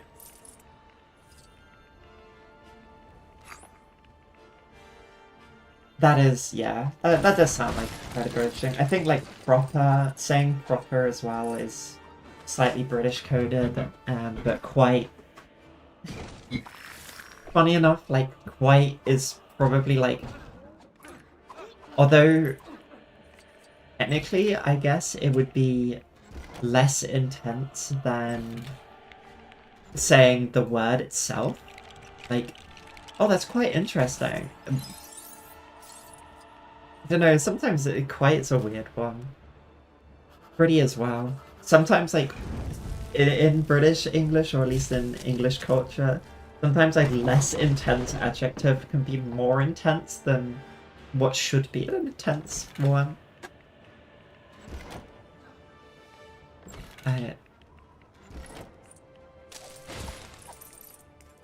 Yeah, like, oh, that's pretty good. And she means like, oh, that's really good. You know, we're just a bit of a mystery sometimes. Why say things directly? Oh dear, that's a bit of a problem, isn't it? Yeah, yeah. Planned Parenthood. Oh, that's interesting.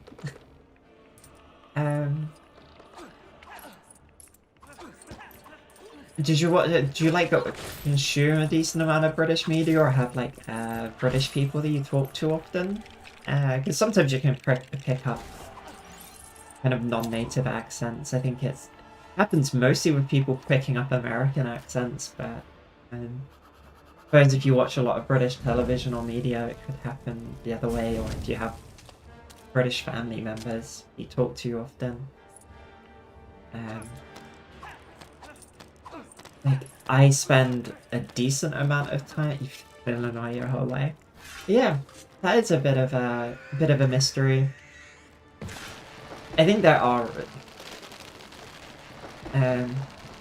because it can happen. You just, oh, yeah.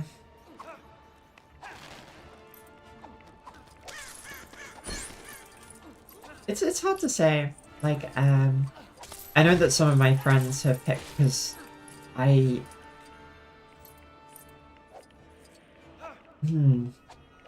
definitely if you use the rotic art. I don't think I can cheese this. There seems to be an invisible wall there. Yeah, using the rotic R obviously is a big North American accent indicator, not necessarily just American. The Canadians do it too.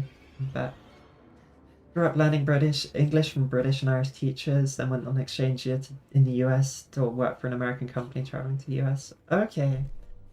Yeah.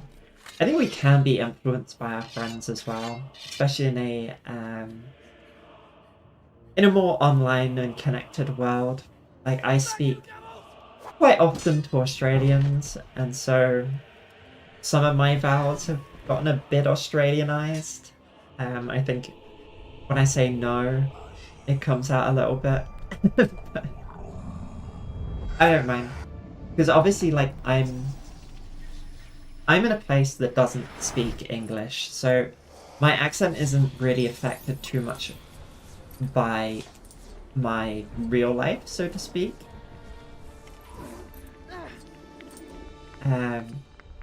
It's more affected by the people I speak to online, and there's nothing to like reinforce my British accent in a sense. I don't talk to friends more than I talk to family, so to speak.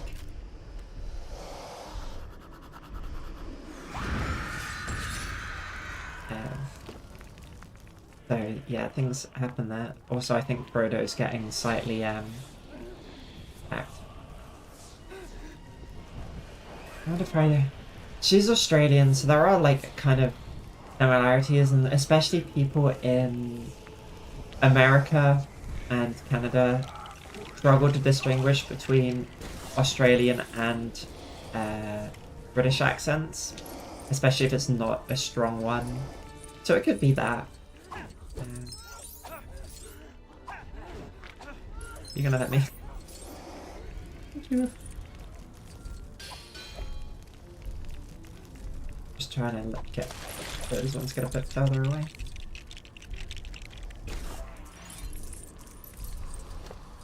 And I like to think that, yeah. There are a few like British children's TV shows and things like that, but I wouldn't be able to tell you exactly. Also a few Australian ones. I remember watching Bananas in Pyjamas, and that's Australian. Doctor Who is a possibility. I don't actually know how much that is kind of aired outside the UK though. Oh, Frodo's just having fun there. Or will leave him be, he's distracting one of them.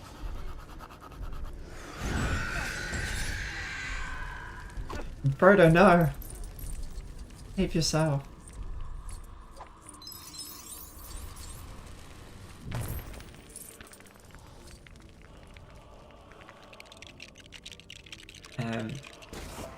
A bit, well, it's not shameful of me to say, but Doctor Who, I only really watched the, I guess the first season, like, comeback. I've forgotten which Doctor he is. Oh, are you doing alright, Frodo? Gotta go over there. I mostly only watched the ones with Christopher Eccleston, and then some with David Tennant, not all of it. I didn't really watch the ones with Matt Smith at all. Which I think a lot of people really liked Matt Smith, but less so in retrospect, I feel. Like, when Matt Smith was the Doctor, it felt like, at least in the UK, was the biggest that Doctor Who had been. But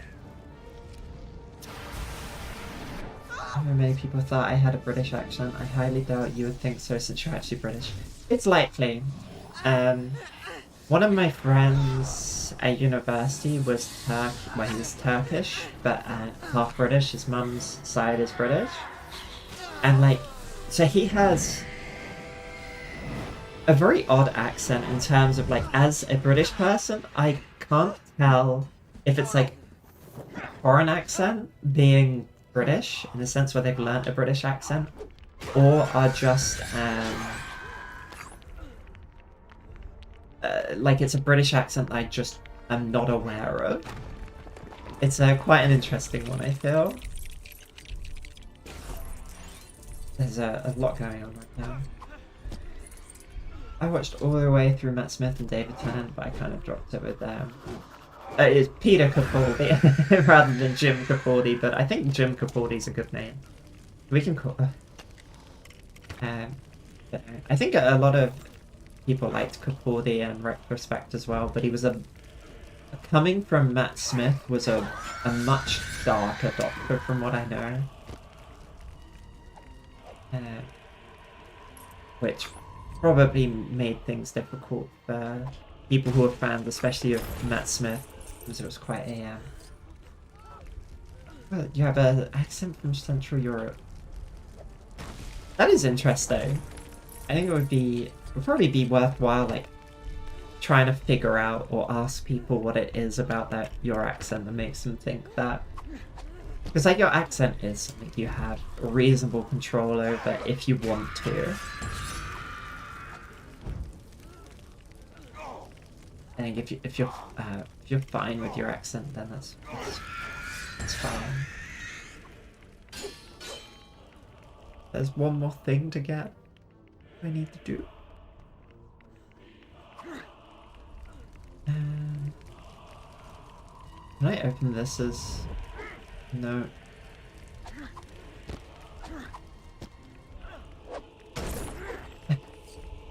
I think if you, like, as I say, there's nothing wrong with having an accent like that, but if it is something that is making you insecure, then that is something you can see a speech path for if you want.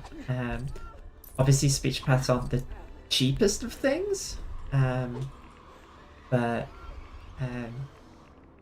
I know, like, my speech path also offers a, like, Saturday, or at least the clinic, I can't remember if it's speech path herself, but I think she does offer services to foreigners for improving their accent and things like that.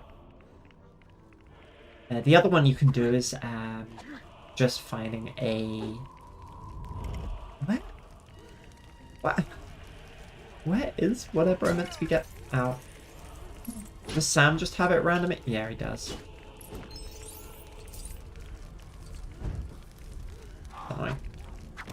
Sam can get the final one.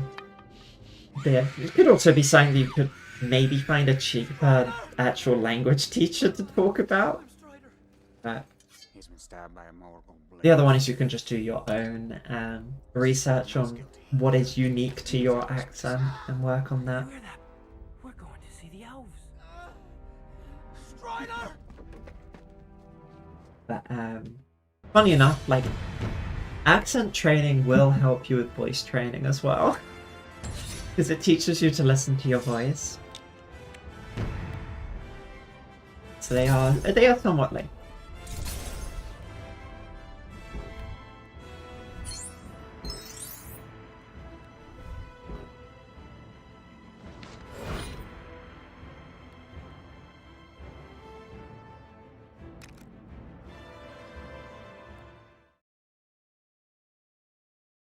Also, one thing I noticed when I changed the game was that my stream notification has been like at Silksong time for the past 2 games where I don't think I've played Silksong on Twitch.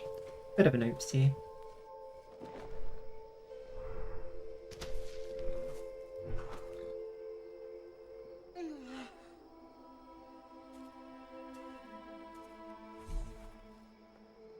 I'm surprised Lego restrained themselves and didn't make her just trip over.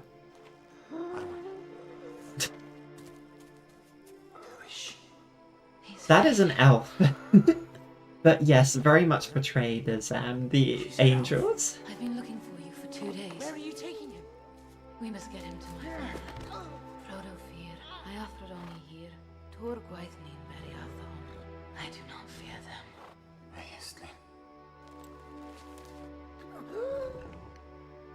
Yeah, that is Arwen. She is just an elf, and romance for Aragon. Although Aragon's currently known as Strider because here's like a little bit from that's from the Hobbit actually, where they just get frozen, but they encounter them in the Lord of the Rings. Also, horsey. Yeah, the Lego ones, they're pointy elf ears, but yes, they do look a little different. Not quite what they're intended to look like. But in Tolkien's universe, the elves were kind of somewhat representation of pure good, despite them really not being.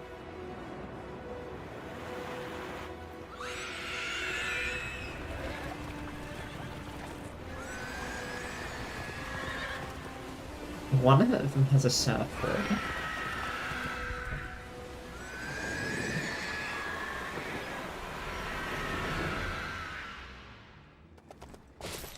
But yeah, all of this stuff does kind of happen in the movies. Although at a bit of a slower pace. And in the books. Obviously, even more happens in the books. Because they're ring wraiths, they've essentially been possessed. They were once humans that are now essentially possessed by Sauron, the big bad. Gandalf, Yes, I'm here. what happened, Gandalf? I was delayed.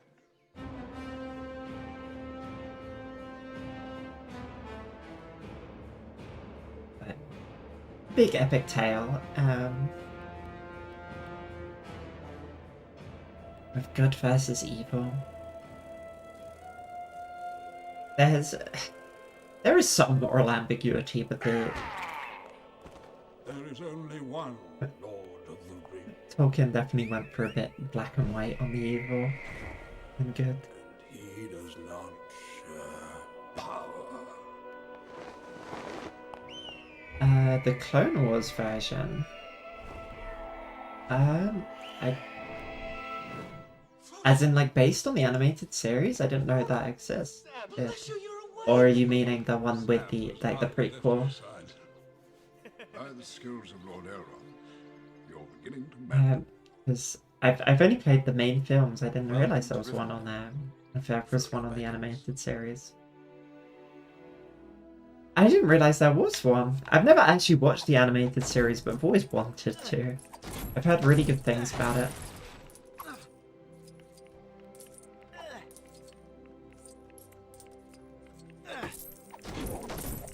I don't know.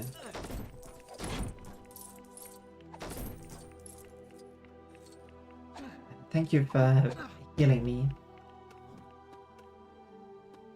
I don't know how that slipped my knowledge of LEGO games, actually. Like, I don't actively keep up with LEGO games or have a huge obsession with them, but I did at least think I knew most of the LEGO games.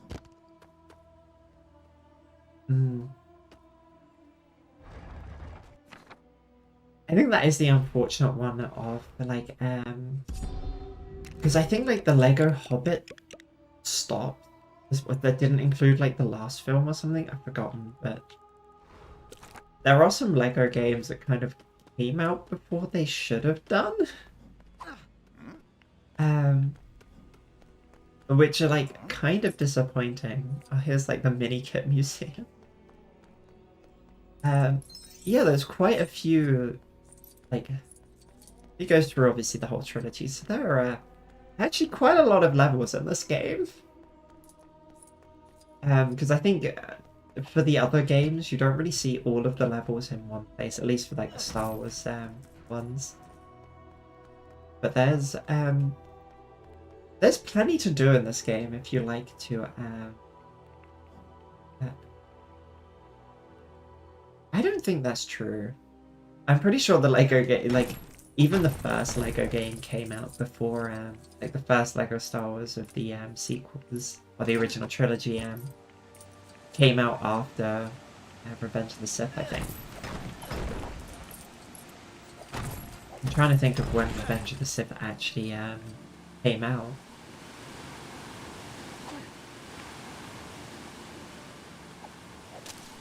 I may be wrong. 2005 was when Revenge of the Sith came out.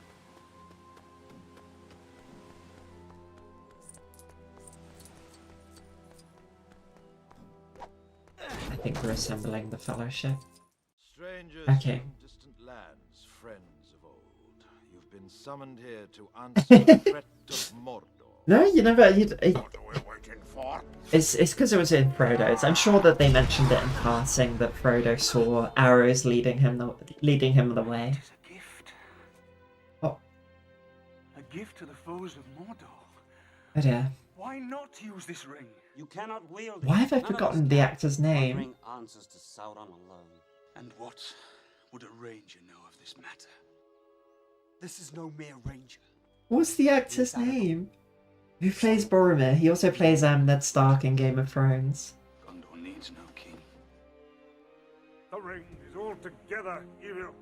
It must be taken I can't even think of a first or last name right back now. into the fiery chasm from whence it came. I will help you bear this burden, Frodo Baggins. What?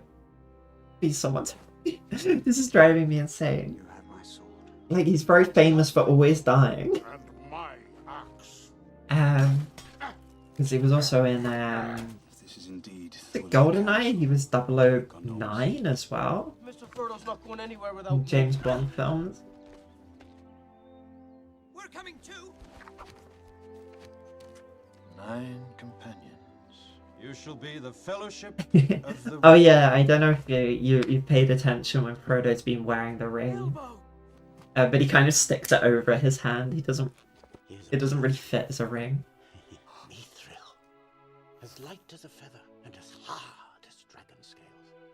My old sword, Sting. The blade glows blue when orcs are close. And it's times like that, my lad, when you have to be extra careful.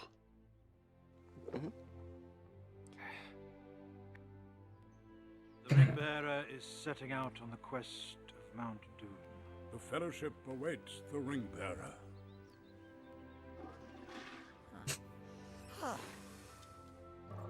Sean Bean, that's it, thank you. Yeah, it's very famous for it. I'm really hoping that I'm right on him being in Golden. He was 006 in GoldenEye. I got the right film though. And I knew it was a multiple of 3. But It's been a very long time since I've watched like the old James Bond movies. I loved them, admittedly. Oh yeah, no. I think fantasy is very much like this. Well, it's a fantasy. You'd like to imagine you'd be the main character who's either all powerful or whatnot, manages to get by. But chances are you'd just be a peasant who dies off screen. An unfortunate reality. We all wish to be the main characters of everyone's life, but we are but the main characters of our own lives, which is fine. It's perfectly fine to, you know, live a regular life. But unfortunately, in the past and in the fantasy settings, people with regular lives don't seem to have the best chances of survival.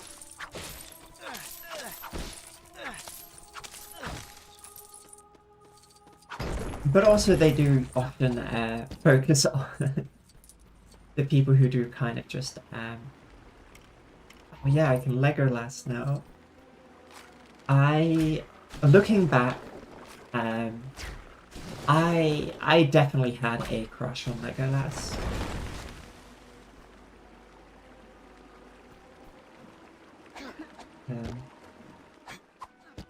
Yeah. I had a crush on Legolas. I don't think I was able to articulate it at the time, but I found him very cool. Evidently rather hot.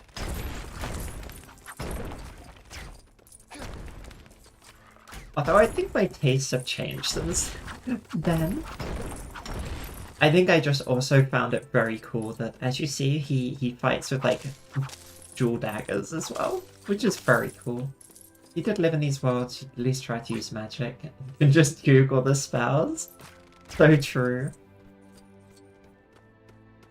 Imagine you had access to Google and you could just like go back in time, but still have like access to present day Google.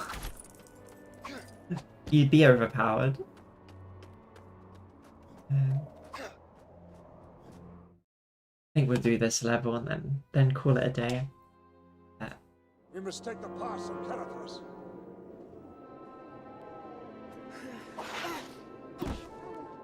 Dwarves, hobbits are like up to their waists in snow.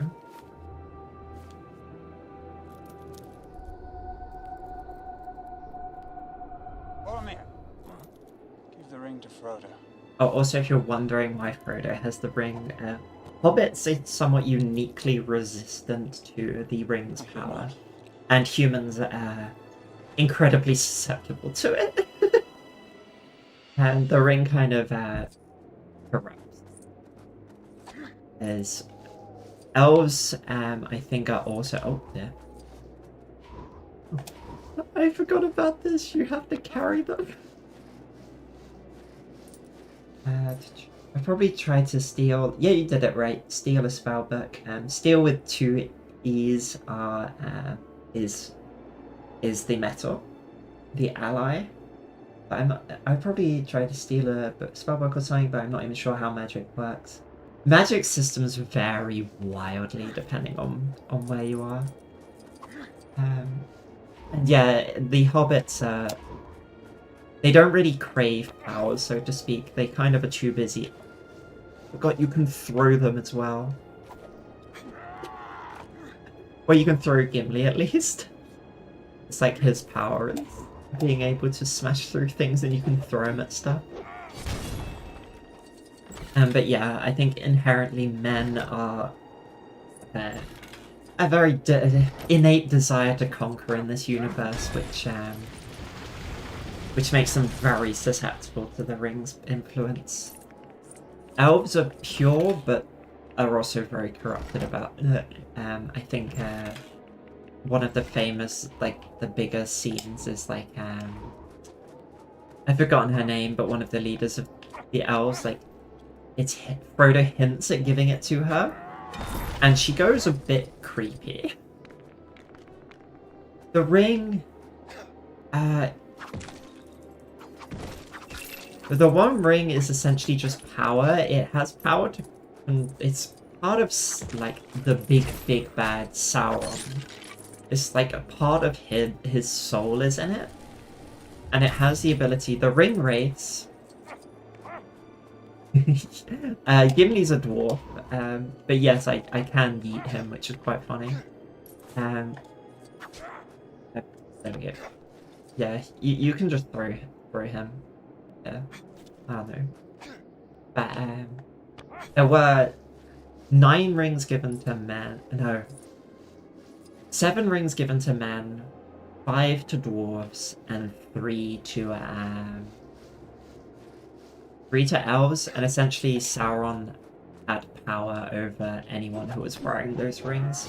And that's what the ring wraiths are. The ring wraiths are the human bearers of the lesser rings of power. I'll call them the rings of subjugation. And yeah, dwarves and hobbits are different. Hobbits are like halflings, they more resemble humans. Dwarves are small, stocky, and have a big greed for riches. And I think that's why dwarves are slightly less influenced by the rings, because they're just greedy for themselves. They're technically, yes. Oh, it was 9 to mortal men. Okay, yeah, I knew it was like odd numbers, but I thought it went down in 2s. And I knew it was 3 for the elves. But there are a lot of races in this universe. The main ones are the humans, elves, dwarves, and then orcs. And the hobbits are kind of there. There are also the Ents, which are sentient trees. And then there are also the Urukai at some point, which are corrupted elves, which are like a more artificial race. There's essentially a lot of world building in Lord of the Rings. It's a very well thought out universe.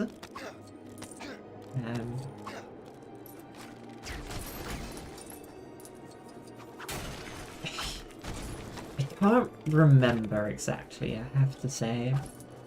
But I know that there are like the 2 main, the orcs and the Urukai. I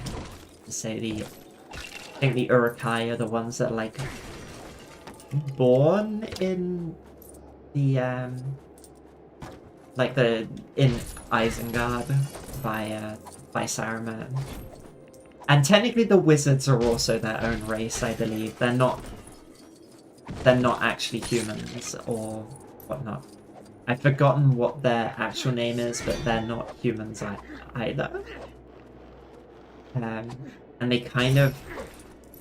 because like Gandalf has been living forever. And they kind of also are limited by the number. There's also the eagles that you saw earlier that are technically another race. That sounds about right. It's been a very long time since I've done any... Yeah, the wizards are kind of godlike. I think the ones that we see in the films, at least, are Gandalf the Grey, spoilers, Gandalf the White, Saruman the White, but then there were 2 blue wizards that I think we only ever just hear about in passing. But then there's also Radagast, his name? The Brown, or I think, who is just a wizard who chills in the forest.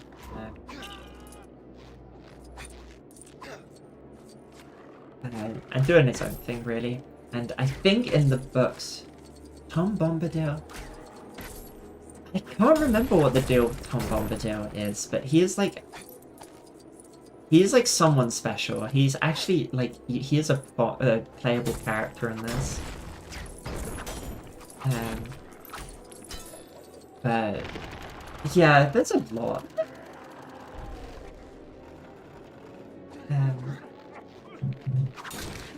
And I'm sure there are other races that we just kind of don't see anyway.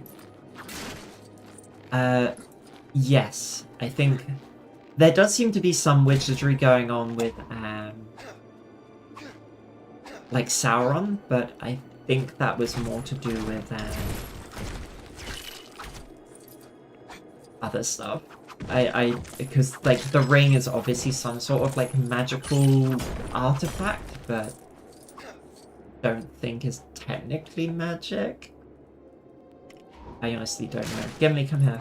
I want to try and throw you at Legolas, but...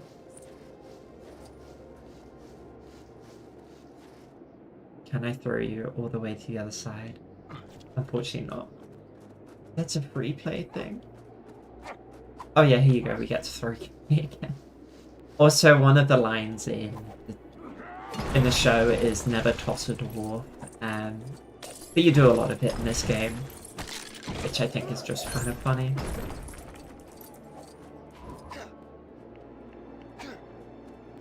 But like the Hobbit mostly focuses on the dwarves. In this series, in the Lord of the Rings, there aren't as many dwarven ones.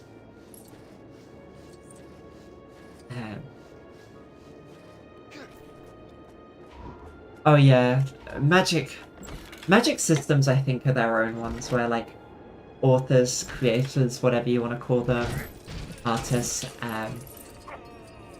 get a lot of their own ideas. There's a lot of room for creativity. And if you heard in the background there, there was some chanting. Oh, there you go. That's Saruman doing some magic from across the world, essentially.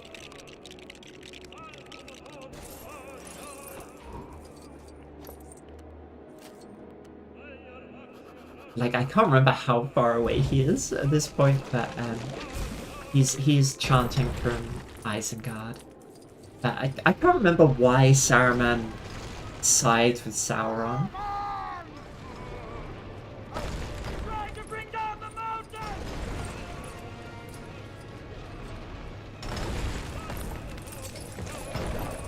It's just a bit of a why not. But I don't... A lot you don't really need to understand in the Lord of the Rings universe to enjoy it properly. It's there if you want to, and like some people understandably get really, really into it. I think it's like the same with any kind of media where there's a lot of lore to possibly be had. Like obviously some people get really into Dark Souls, Elden Ring lore, and things like that. Just because there's a lot to learn, but you don't necessarily need to know it. I don't think we have anyone who can go up there. Yeah. It's possible. But yeah, the wizards are also very highly... Oh, I needed Sam. Legolas, you stay there, I'll throw Sam at you. Come on.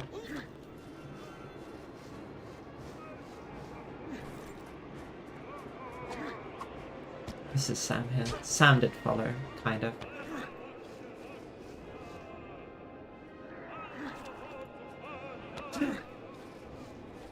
There we go.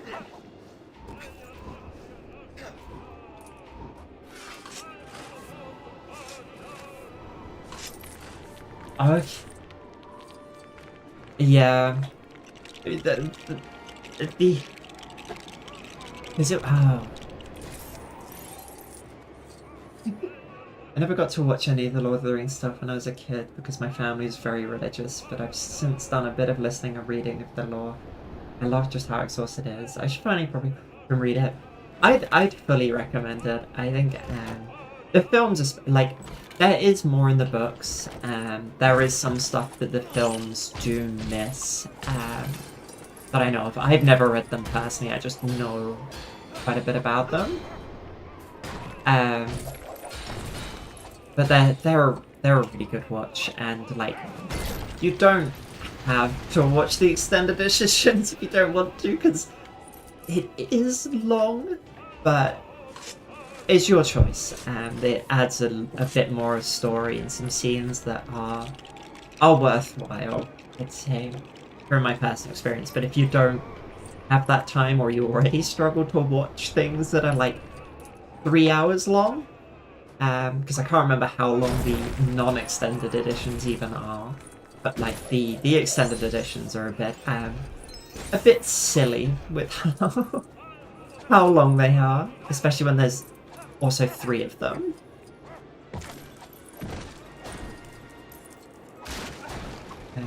Reading, from what I know, they are a bit of a tough read, in terms of there is a lot of walking, which it is a big journey, so it's understandable. But there are a lot of periods of downtime, from what I know about the books I've been told. So it's up to you. I've always wanted to get around to reading them, but never actually had.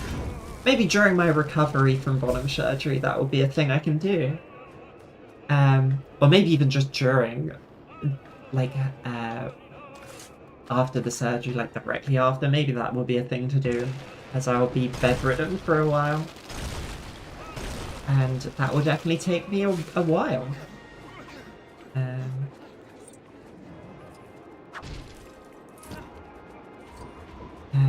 Because I know my mum has the copies. So it's a way to shoot off for.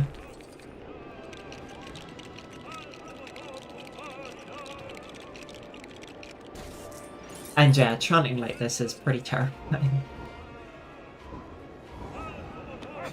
I think one of the biggest issue, it doesn't happen for long, spoilers, the Fellowship doesn't particularly stay together for a hugely long time. But like during this level, there are just too many characters.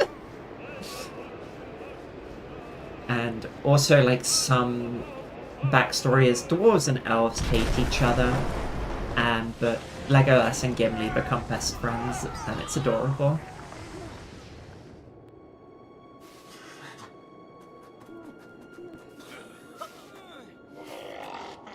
We must get up the mountain! Yeah, no. Whilst I'm out cold under general anesthetic, just put on the film above me. I know I won't be really conscious, but I'll know it's there, and it will comfort me. I think that's a good idea, actually. We'll go through the mines. So be it.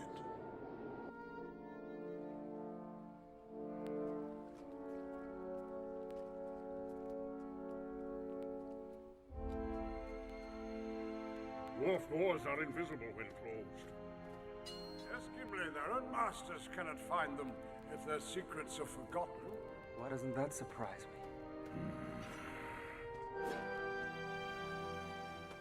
I wonder where the secret door is.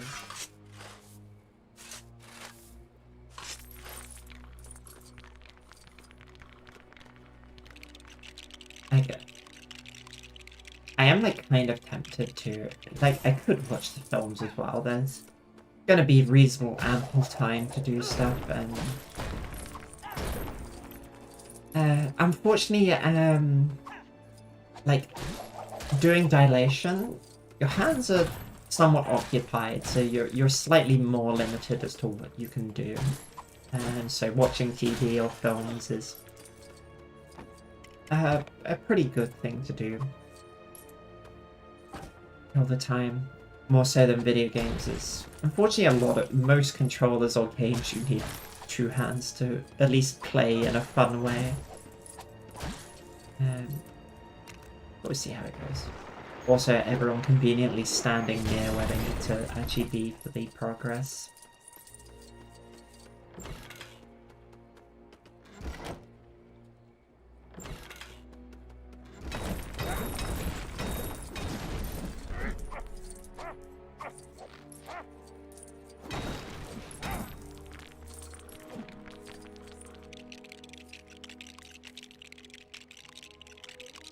Like these are, I feel like these little silly bits were missing from the, like the most recent, like the Skywalker saga.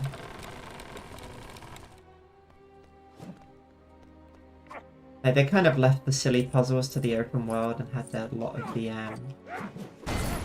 main missions be more like pieces. I quite like these. Look at us. Where are you? I want to shoot the bottle.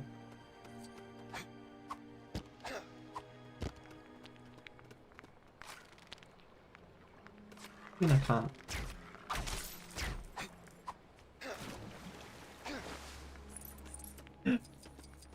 Can I fish it out? I need to know. I think I can. It's just there. I assume it might be for what comes next.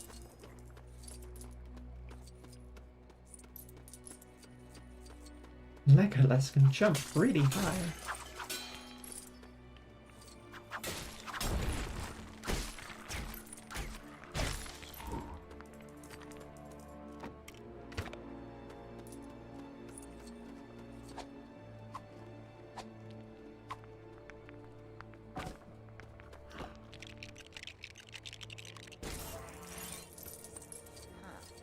Oh, Sam.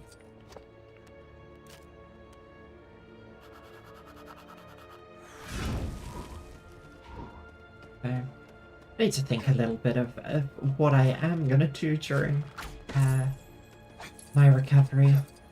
My mum's gonna be there for most of it, so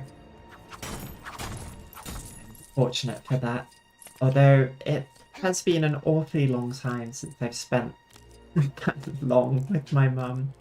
That's gonna be an odd experience, but hopefully a nice one.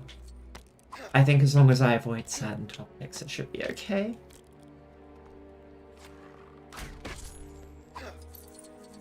That's unfortunate. I think although my mum is very accepting, and I'm happy for that, she still doesn't quite get a lot of stuff around it. And definitely politics talk can go awry very quickly. But I don't think that's unique to, I think that's something with most people is. You are allowed to have friends as well, and you don't have to have someone there the whole time. Especially if you have surgery closer to where you are in real life, if you're lucky to. Or in the same country, so it's not as expensive for other people to get there. It's nice to have other people, but you can do it alone. Hey, recluse. I'm sure you'll make some.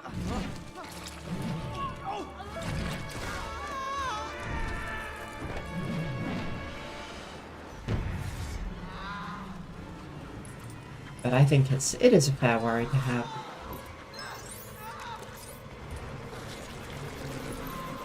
But I'm sure you will figure it out. I think I need...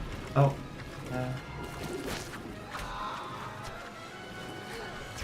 I just... Am I hurting it? Who knows? I just punched it instead of using my sword.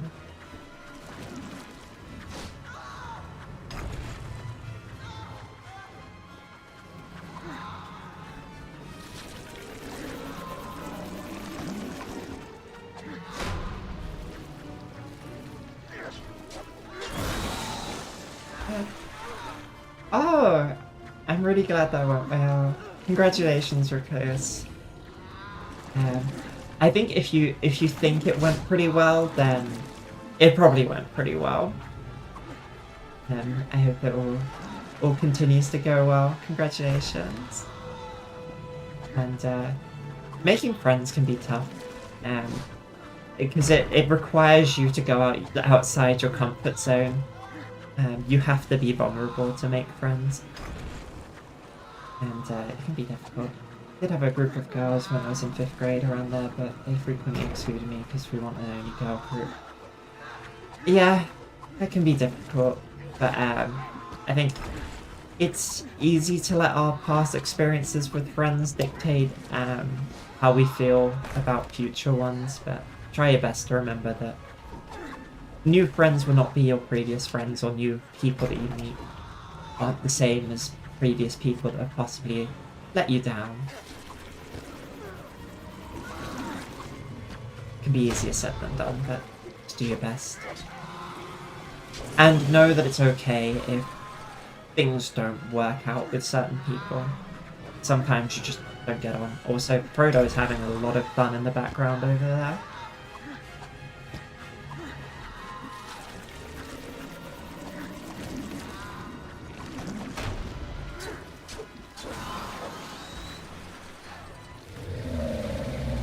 Maybe it was not my fault since my school structure was really tiny and everyone was being mean. I think it can be difficult, but as I say, just remember that past experiences don't dictate future ones, although they do understandably make us more scared or anxious of those new things. Legolas. Shoot the eye. Yeah, joining clubs is a very good way. I think that the best advice for making friends is kind of just talking to people, I think. And it's very easily done. Just find a common interest, and then ultimately it's also taking that vulnerable step to be like, oh hey, did you want to meet outside this club? Or even saying as simple as like, what's your Instagram handle? Do you have Discord? If it's that kind of community type thing, how do I get in contact with you outside of how I'm presently seeing you? And then taking that step to be like, oh hey, did you want to go out for a coffee? Or hey, just asking someone what they're doing. And if they say, oh, I'm going out Friday night, I don't know, oh, that sounds cool, would I be able to join?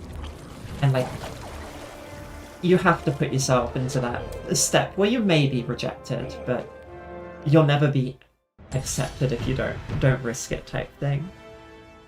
And that's the scary part.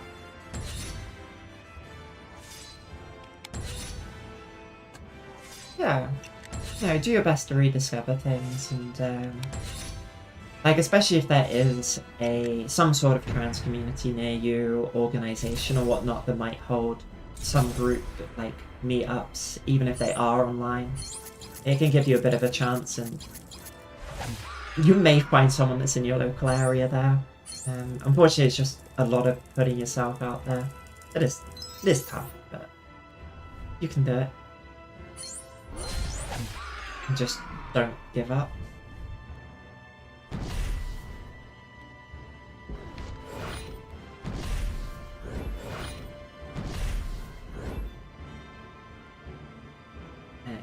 But like, try and get outside and do stuff in real life if you can.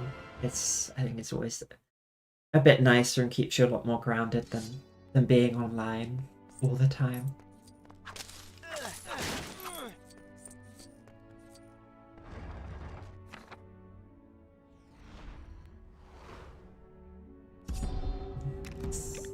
Map is ridiculously large. Yeah. I think the dangers with, like, yeah, I think, if you get it into a relationship, here's Tom Bombadil, by the way. We can go and pay a visit to him and see how, if he is a wizard. But yeah, the risk with, like, essentially getting a partner before you kind of enjoy yourself is that you can sometimes use that partner as validation or things like that. Yeah, best avoid chasers. But like, if you go into a relationship thinking the relationship's gonna fix your problems, it's not going to, and then you sometimes take that out on the partner, which is obviously not fair. And no, it doesn't.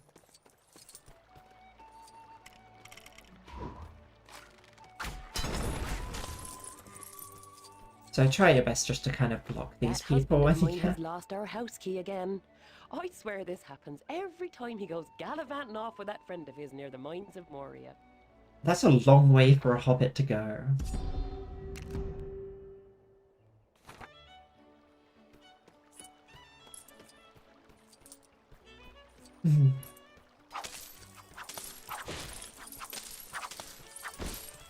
Yeah, yeah. And I think, like, another thing is people can tell if you're kind of desperate. It's not a good look. Because kind of people can sense that you're trying to get them to fix their, like, get them to fix your problems. Which is not a nice way to start a relationship or base a relationship off of. You'll find it. Just keep at it, and I think in my cases, a lot of the times I found partners when I was least expecting to. Where is Tom?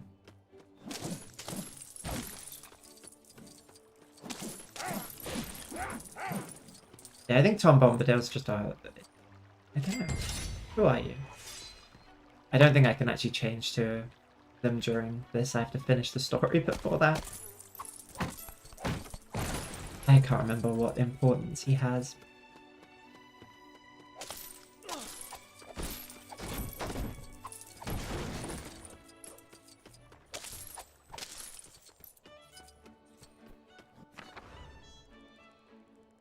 This game is kind of silly. I think it's a reasonable... I had this conversation with someone not too long ago, and I think, funny enough, it was something that I came to terms with whilst I was still... Before I kind of had accepted / had the vocabulary to know I was trans. Of kind of coming to terms with not being able to be pregnant. And I don't know how to explain it, but like, even if you were born cis, there's no guarantee that you would have been able to either. And I think it's a tough thing for women who, like cis women who can't get pregnant to deal with infertility. So it's not a unique problem to trans women.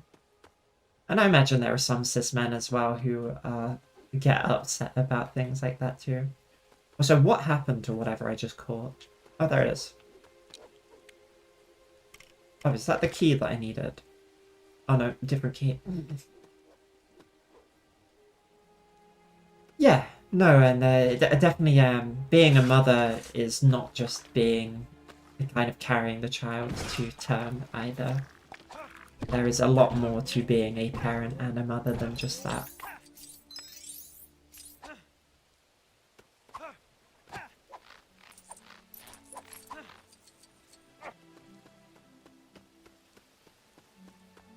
Who has the key? Is it me who has the key?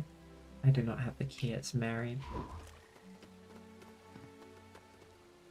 Can I do this? No.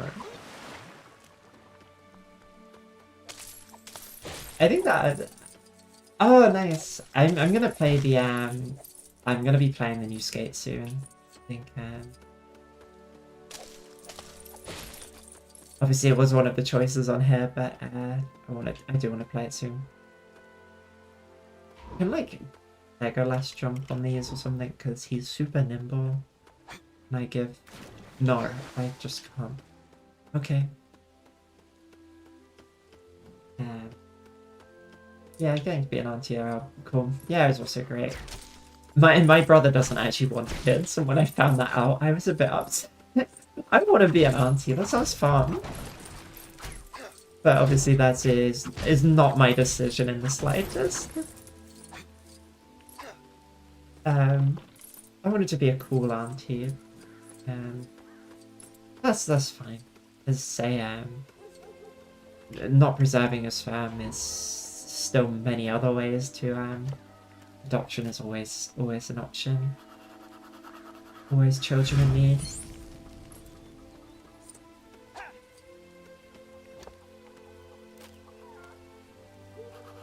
I'm not sure what I'm doing. I think I'm just so I'm just spending some time before I head off. So I don't think I want to commit to spending another level. Because I am getting rather hungry, I have to admit.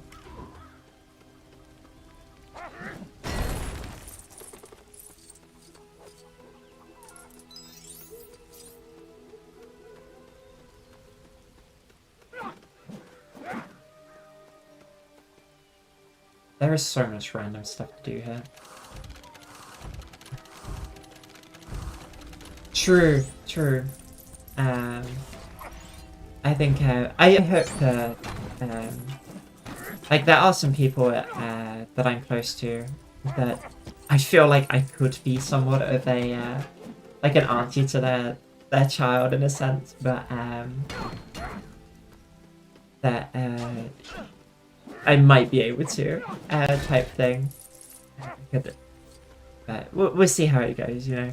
There's no guarantees, and I wouldn't want to force myself into the lives of one of my friends' families either. For obvious reasons. I think that would be pretty against trying to keep the friendship good.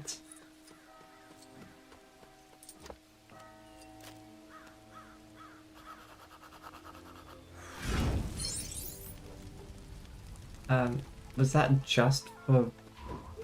I mean, just, that is a lot of stats, but some of the HP set up.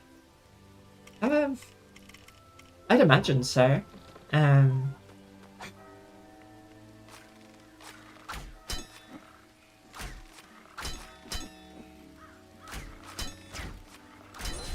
Okay, now for some reason I can shoot multiple arrows. Why wasn't it letting me do that before?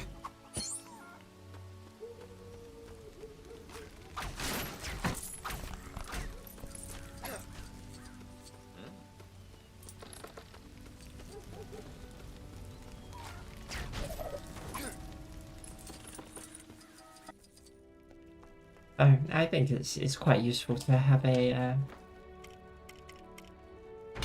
useful. I think it makes sense to allow people who want to have kids that can provide a family unit to look after children that may not have their own family unit type thing.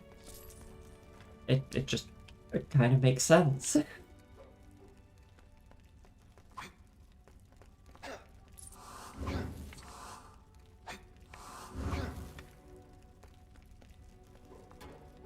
I just want a cool bow.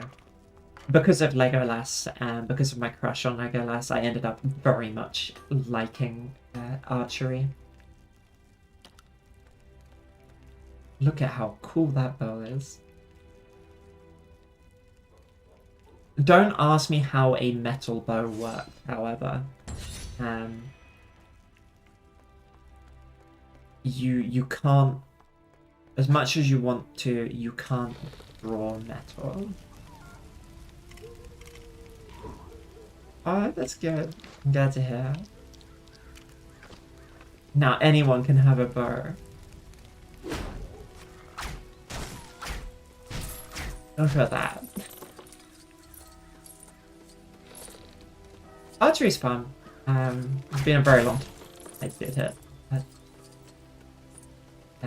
I really am. There's a crank somewhere to turn. Man, I think I could genuinely waste so much time in this game just wandering around doing nothing. Oh, those are the ones I hit. That's just where they go once I hit them. There's so much random stuff. Why is there so much stuff?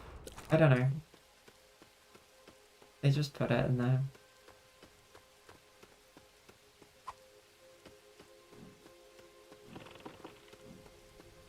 But I think this game might become a pain if you wanted to 100% it, but it's part of the fun. I have had If I was forced to live as a man, do you think you'd be able to? It's one of those difficult ones of I think I would be able to live, but I sure as heck wouldn't be happy. It would more be out of obligation for people that I care about, in the sense that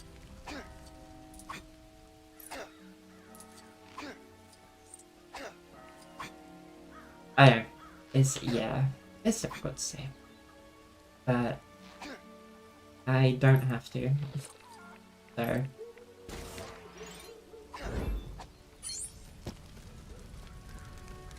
don't need to think about it too much.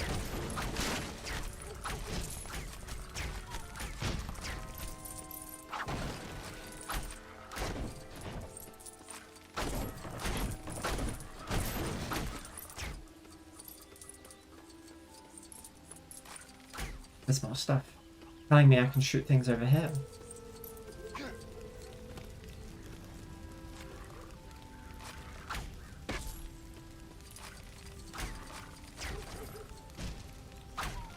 No, please shoot the thing I want you to shoot. And we'll call it.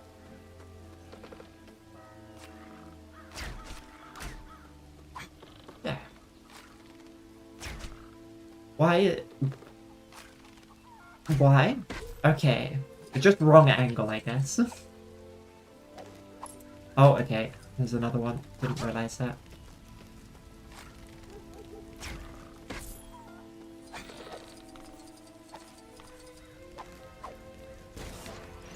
Yeah.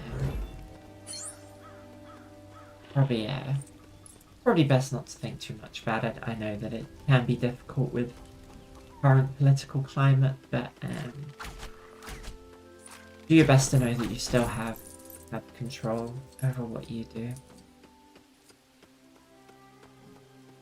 Even if you have to do it in a way that isn't ideal.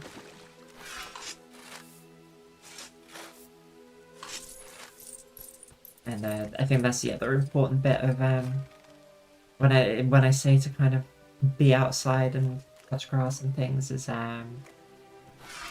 just reminding yourself that not everything is the news.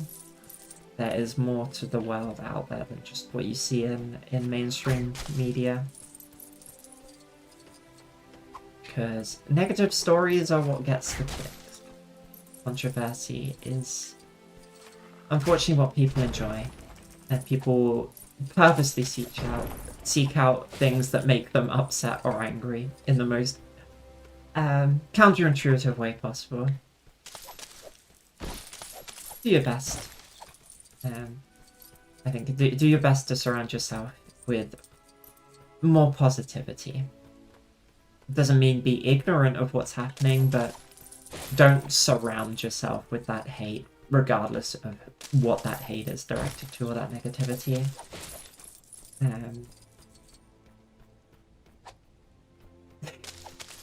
I'm sorry that I'm just running around. I probably could have done A-level in this time, but this is the LEGO way. This is the authentic LEGO experience of just running around and punching dirt piles.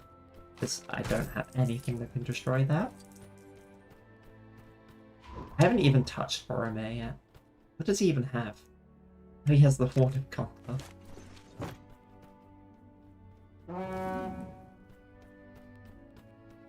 What is that? Why is there just... This is a race? I don't have a horse right now.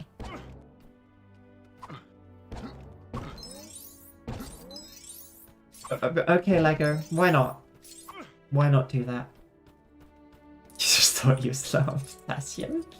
Just whipped out a banana to get that potassium fix. No, it's the Horn of Gondor. A very important item. Oh, also apparently everyone hates it. Oh, this game. LEGO games are just so dumb, and I love them. I'm gonna do some fishing, and then I'll probably And just pitch. Why is it? Why is it? Like, why can I fish? Actually, that's a funny one.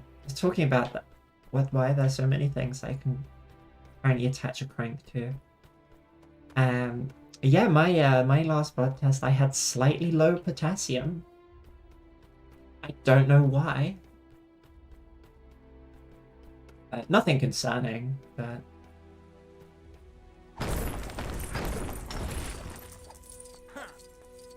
Ah. Okay, that's for... What? Okay, crank is over there then. Apparently they just decided to show me there. Might be. I'm not sure why, I'm not entirely sure how you would need more banana. Yeah, no, exactly. That's why I was reminded of it as well. The banana comment. Unfortunately, I'm one of those people that sometimes would just buy bananas. Oh, God.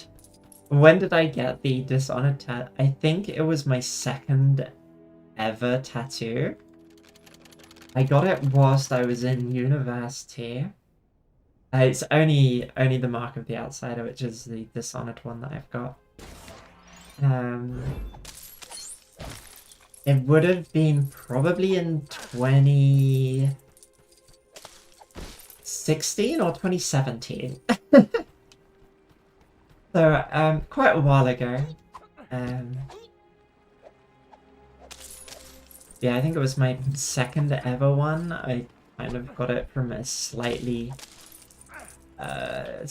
dodgy artist in where I was doing my university.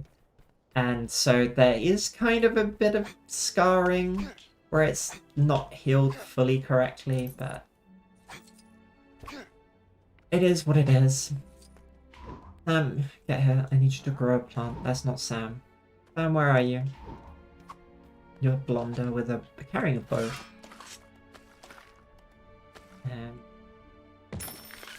I think the Dishonored one is, funny enough, my only like video game related tattoo. Can you face the other way, please? Despite Dishonored,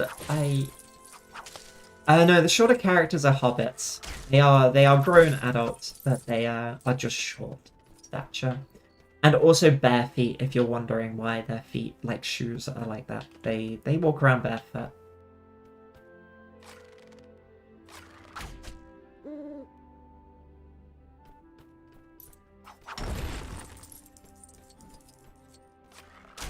I have not actually played Disco Elysium.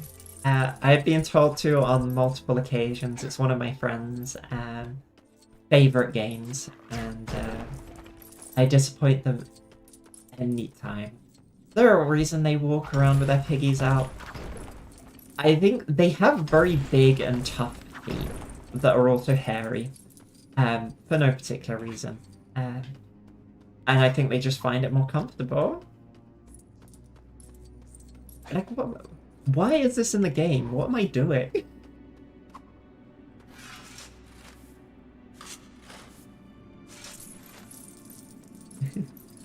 That was, yeah. You might find that some of the hair does go a bit away on HRT. It is slow, but it could be. It could be they're feeling more connected to the earth. Helps them sense the like, what is this achieving anything? Like, this is just giving me money. Oh, okay. Why not? I feel like TikTok pops up. Like, I don't have TikTok because I just don't want to introduce that to my life. I think it would kind of somewhat destroy me. But I do know, like, it seems to be like a lot of what pops up in TikTok are like these random niche groups that just dominate the algorithm for a while, and then it's like, oh, okay. I guess that's what we're doing. I guess that's what we're doing on TikTok now. Yeah.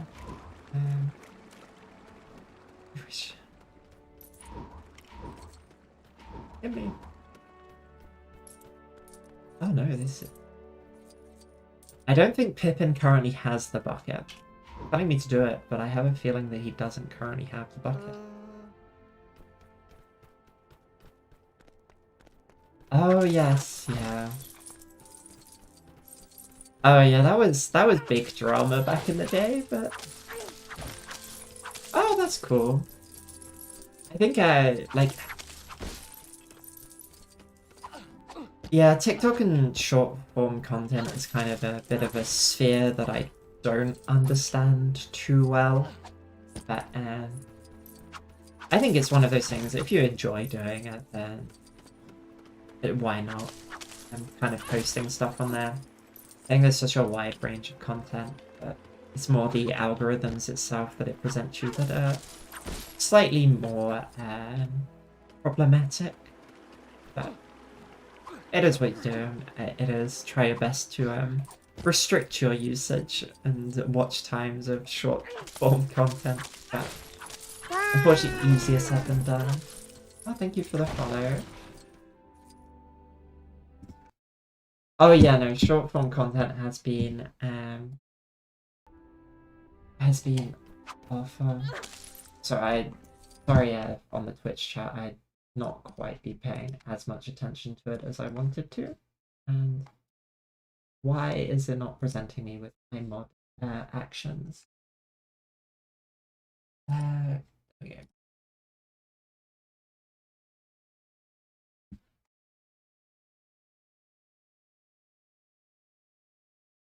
But yeah. Yeah, no, I'm of the same mind of YouTube Shorts has made me try to want to open the YouTube app less and less, and there are weird things going on with all social media, and when it's an algorithm that serves you up the content to watch, it's yeah, not the most exciting.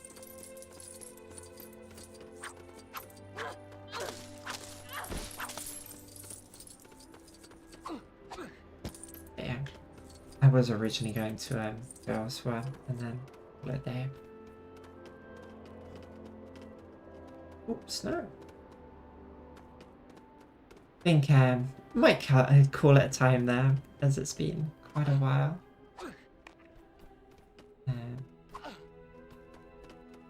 Yeah, I've gotten one for the web version to remove that, or at least makes it like play in the regular web player, so you can't scroll or kind of get lost in it. You kind of just watch that one short, and then you're like, why did I watch that? And makes you reassess your opinions. It's quite funny how removing the actual act of scrolling makes short form content a lot less enjoyable. But yeah, I think do your best to just like try and mark, because I think both on YouTube and TikTok you can mark yourself as like not interested in this. Please don't recommend this. So try and use that. If worst comes to worst, just like delete your watch history and try and search out things specifically that you want. But easier said than done, just because a lot is based on the based on your history. Goodness, it's telling me to do everything.